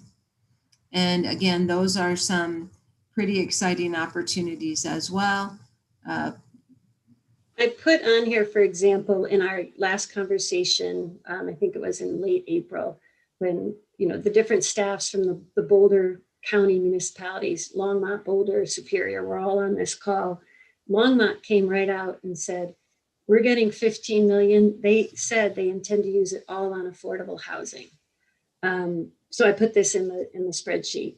But what we know is of the 62 million, 21 million is going to the city of Boulder and 15 million is going to the city of Longmont. And it's all based on population. But still, I think Victoria and I are in agreement, even the amount of money that's left for Boulder County to get all these projects that they might have on their list procured and done by September. So we just want to have a list of projects we could do in case they come back and say, what's on your list that you could have done, you know, in 2022 and wrap this up and get reimbursed. As you know, with the CDBG-DR funding, you know, originally we were just supposed to get 2 million and they kept coming back saying, what other project, what other project, what other project? And now we're at 11 million. So I guess I would like to just entertain, if the mayor so chooses, just some questions about these or the projects. And then can we come up with a way that we feel is efficient to make some decisions on what you want us to apply for or not in the next few weeks? First of all, this warrants a very comprehensive workshop. Because, for instance, and we have time, I'd like to know, just as an example, upsize 4-inch water mains. I'd like to know where those are located.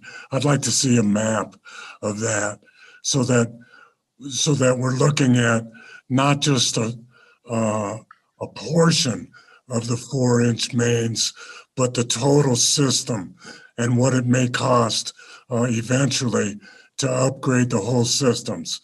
Next, as far as I'm concerned, what these discussions lead to is what we were talking about this afternoon, Madam Administrator, and that's that your conversation, if it does take place with Senator Bennett, is extremely important in getting some kind of a determination from him on what some of these funds could be used for. And I hope that you do get to participate in those discussions. We do want you all to know that this list of projects and was developed hand in hand with Director Kaplan. We had him go through all the capital improvement plans for the utilities and identify those that were marked as priority or most critical. So those are the ones we've hand selected to give you. So like the 4-inch water main, there's already, you know, it's in our water sewer master plan listed as a priority. So we can get you some of that detail. But he did sit with Director Mitchell and they came out with the priority projects from all the different plans. Good. So Kim, can you take this one back down so we can see each other as we discuss this, please?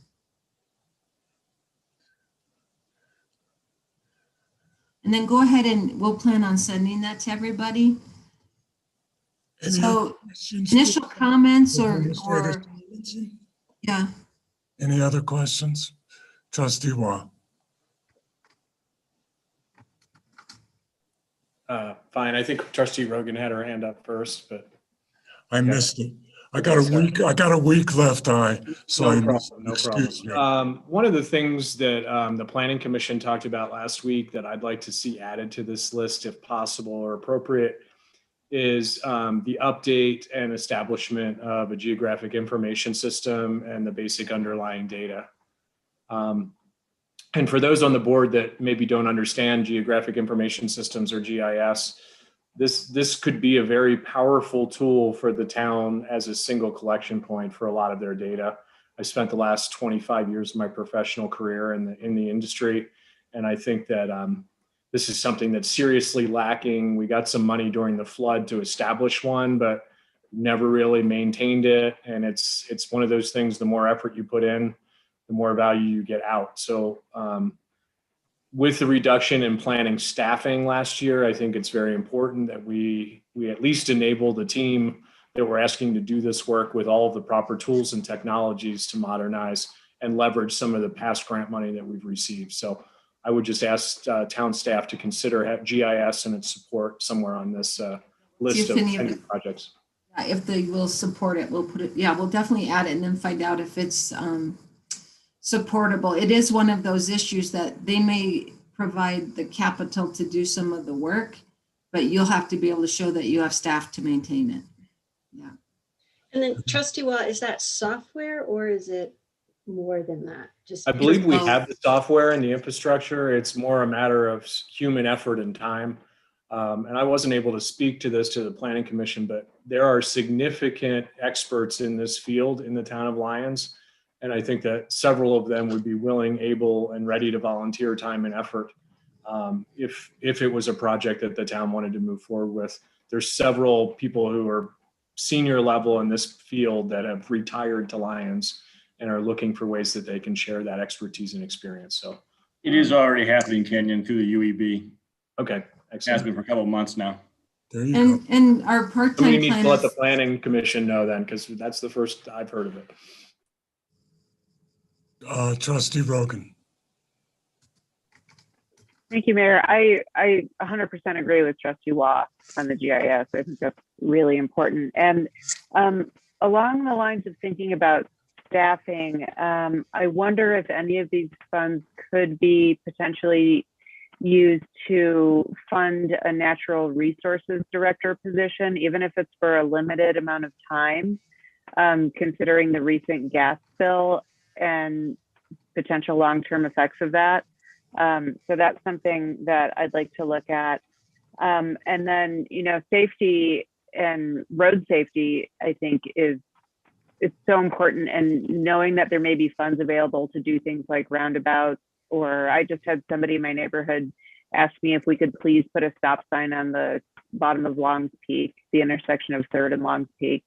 So, I watch the kids walk to school every day, as I know Trustee Waugh does too. And, we've been super lucky so far. So if we could make some street safety improvements, that would be fantastic. And then you guys have done such a good job, and this is such a jigsaw puzzle of timing, right? So because also coming down the pike, hopefully, is the Biden's infrastructure bill. And what funding might come from that and what that might pay for. So in terms of figuring out how to prioritize where we put our money, one thing that's worked for me in the past with situations like this is taking a look at the subject matter in terms of what is important and what is urgent and important, and seeing what rises to the top. So that's just one thought about how we might go about making these decisions. Excellent suggestions from everybody. Any other comments? Mayor Pro Tem? My comment from that list is that broadband access is important, more so than ever, as the trend toward home offices has happened in the last year and probably is almost a permanent thing now. Broadband internet service in Lyons is spotty. Some areas now can get it pretty fast speeds if you pay enough. But broadband access for the general public is expensive when it's available in many places, such as First Avenue, because I've had to run back and forth between rooms tonight because my internet kept crapping out and getting slow, is something we should look at. Estes Park is adding its own high-speed internet service, high-speed broadband service. Longmont has Nextlight that we were looking at 5 and 6 years ago of trying to get them to at least provide service to municipal buildings and perhaps the public library. I understand, and I think we brought this up once before, that Estes Park's feeder line is coming right through Lyons.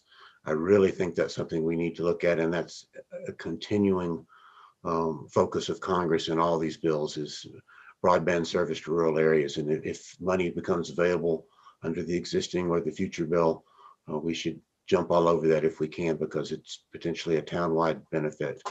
And I hate to see broadband access available only to the wealthy and not to everybody in town. And then in terms of funding sources, it's not just Trustee Waugh's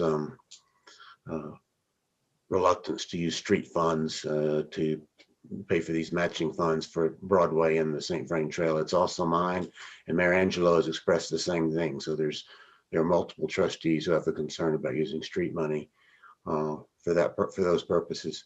And one other funding source I would request that be kept in mind to remain in the mix is, to the extent we now have some money building up in the URA. It may not be a huge amount, but it can, if it saves us from taking some of the money out of street funds, I'd be all in favor of it. For any kind of downtown improvements, in the Broadway project seems tailor-made for that. Downtown businesses have paid into the URA since 2016. Only downtown businesses have paid.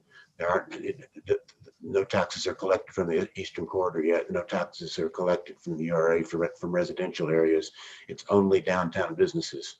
A substantial amount of their property tax money goes to this purpose. And the URA to date has provided $0 of benefit in return for all that money. And it would be nice to have something to show for our URA money, even if it's only contributing 10% of the matching money for, say, the Broadway project or something. Please keep that funding source in mind. So those are my comments. Any further comments? I agree 100% on the broadband access. If they're taking a high-speed line up to Estes Park, it would be foolish if it were going right by Lyons and we didn't take advantage of it. That doesn't make any sense. And I forwarded a couple of emails to Administrator Simonson from the gentleman I believe is doing the project. And I think that we should give that serious consideration. Any other comments? Kim? I just wanted to say thanks to everybody for having this discussion, because I took a lot of notes. I was typing a lot of your comments, so we have those as well for when we delve more into this and have a workshop on it. Good. Anything else? Madam Clerk? Attorney Dittman has his hand up. Attorney Dittman, I keep forgetting you tonight. Go, sir. No, I must be in a bad position on your gallery tonight, but it's totally fine. I just wanted to chime in that if the town was seriously considering a broadband project, that's something our firm has particular expertise in. You know, I'm the attorney for Estes Park's broadband project. My colleague Ken Fellman was the primary attorney for Longmont and its project, also assists Fort Collins in its current project. We could certainly spin up a workshop on what that looks like. It's not a quick process. It's not necessarily an easy one. The middle mile fiber that's going to Estes Park is just one part of the solution. The expense and the difficulty comes in the last mile connections to individual residences, not so much the middle mile in your situation. But given that the town does have its own electric utility, it makes it a lot easier for you to accomplish that versus a lot of other people. So I just want to put the offer out there. That's something we seriously want to investigate. It may be worth having a workshop on, and it's something we have a lot of expertise in. And we could believe we could definitely help with. That's, So that's very exciting. Go ahead, Administrator Simonson. we have reached out to Longmont as well to see, because their commitment was that once they had build out in their community, they would consider coming to Lions. So if they have this kind of funding available, it might be a stronger impetus to help us get it here. So we've started those communications as well.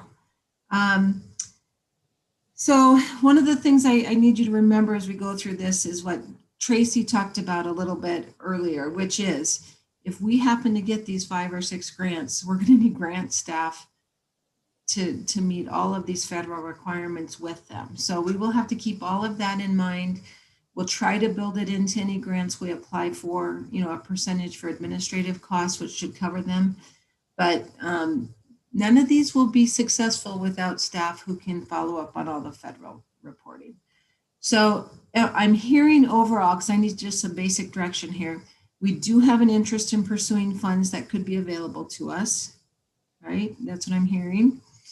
And we need to have a workshop and a methodology to try to prioritize these based on what we find is eligible in each of these different categories.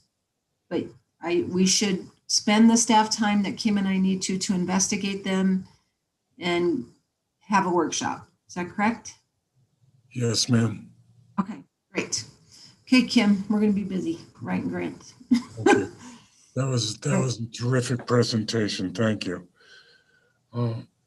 Madam Clerk, could you please read the next item into the record? Added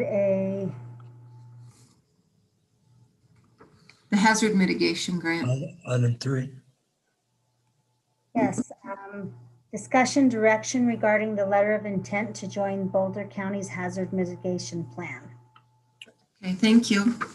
Go ahead, staff.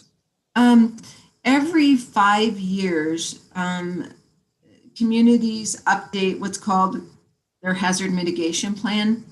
The town of Lyons, we are an annex of the county's hazard mitigation plan.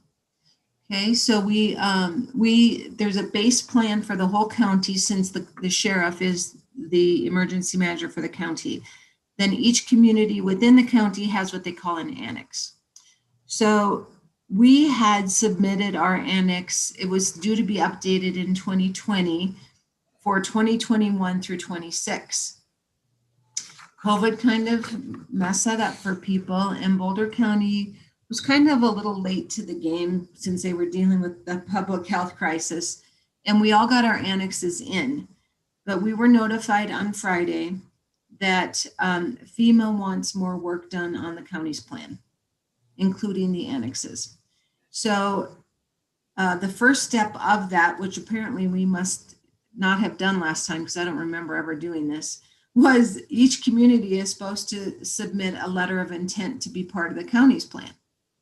So by May 7th, the county is wanting to know, does Lyons want to be part of the county's plan, or do we want to do our own individual one?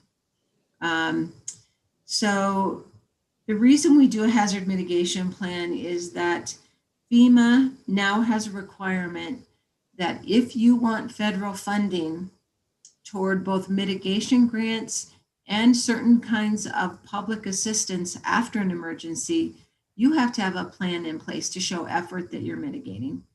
So we definitely need to be a part we need to have a hazard mitigation plan on file with FEMA. And certainly I think due to our size, location, and capacity and resources, we need to be a part of the county's plan. So what I'm asking for tonight is the county has said they will hire a consultant to work with each community for their annex. So that's great. If they're going to do that and we don't have to hire our own consultant, which we haven't budgeted for, that would be awesome. So all I'm needing at this point is a nod to allow the mayor to sign a letter of intent to participate in the county's plan so that they can get that back to FEMA. And then I'll bring forward a formal resolution at our next meeting to ratify that decision. And then he sounds like that over the next couple of months, this consultant will get on board and start working with everybody individually. Trustee Lowell? Lowell for it. Your I said- opinion? What's that? Your Yes. opinion? Yes, go ahead. Trustee Caravas? Mayor Pro Tem? I'm in favor. Trustee Waugh? Yes. Trustee Rogan? Yes. You have your direction, Madam Administrator. We'll gear up a resolution and I'll have that letter for you to sign. There was a sample of the letter in the packet. Mayor, if you could swing by tomorrow and we'll get that signed and back to the county, that'd be That'll great. be my pleasure. Okay, thank you all for that last minute. Please read the next item into the record, Madam Clerk. Next item is a discussion on future agenda items. Are there any future agenda items that any trustees wish to put forward? Trustee Rogan. Thank you, Mayor. Yeah, I had a really great conversation with Annette James, who's the director of the Boulder County NAACP last week. She's fantastic. And I would like to have her come and talk to the board about what it might look like for the town of Lyons to become an official member of the NAACP and what kind of resources we would receive from becoming a member. So if the board agrees, I'd like to invite her to come and speak. And then at some point, we could discuss how much that would cost and potential budget for that.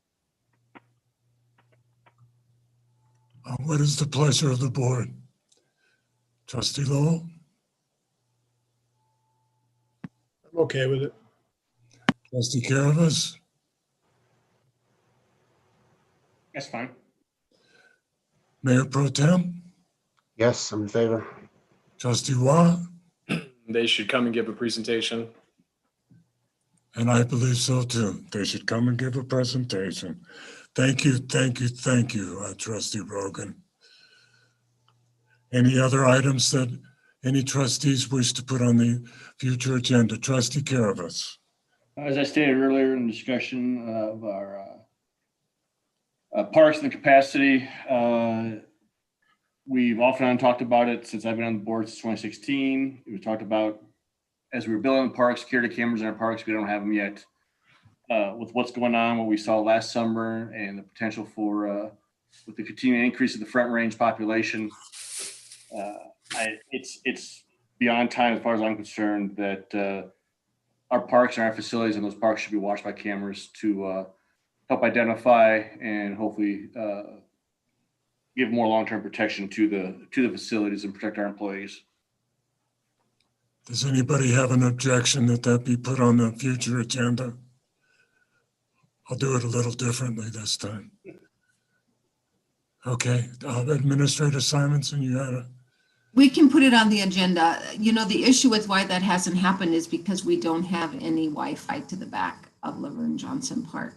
So we've discussed that though in multiple board meetings and budgets, how to fix that. It's boosters. You know that. I know that. Okay. It costs money. That's all it is. It's easy to do. It's done all over the country. It just costs money. And we have to decide if we want to do it or not. Okay, we'll put it on the agenda. Okay, and try to get some costs to be able to have a intelligent discussion about it, Administrator Simonson. Anything else that anybody would like to bring up on a future agenda item? Okay, summary of action items. All right, I've got a follow-up on enforcing parking trespassing issues when town parks are closed by Trustee Waugh. A potential executive session on a parks emergency plan at the same time we reevaluate the parks plan in mid-June. A workshop on additional COVID/ARP funding and projects. And the mayor is to sign the hazard mitigation letter of intent for Boulder County. Administrator Simonson?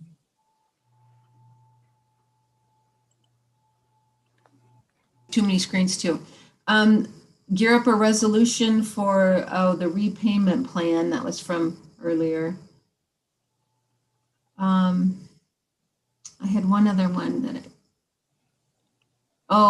we're gonna have Marissa follow up on, several different items from our discussion today, including maps and education and those sorts of items, a reservation system for the entire park,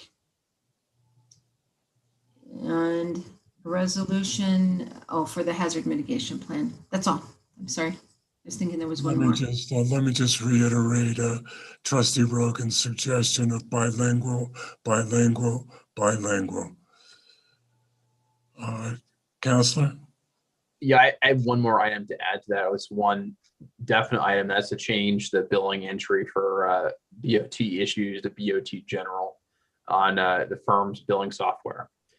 And then also, once again, the offer is open if you want to consider having a workshop on, broadband, potential municipal broadband, probably through a public-private partnership. But the offer is open, and I can pull in, either I can do it or the people in my firm who do more of this work than I do could do it as well.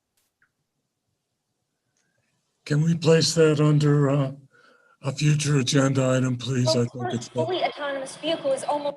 I think it's that important. Does anybody object to that?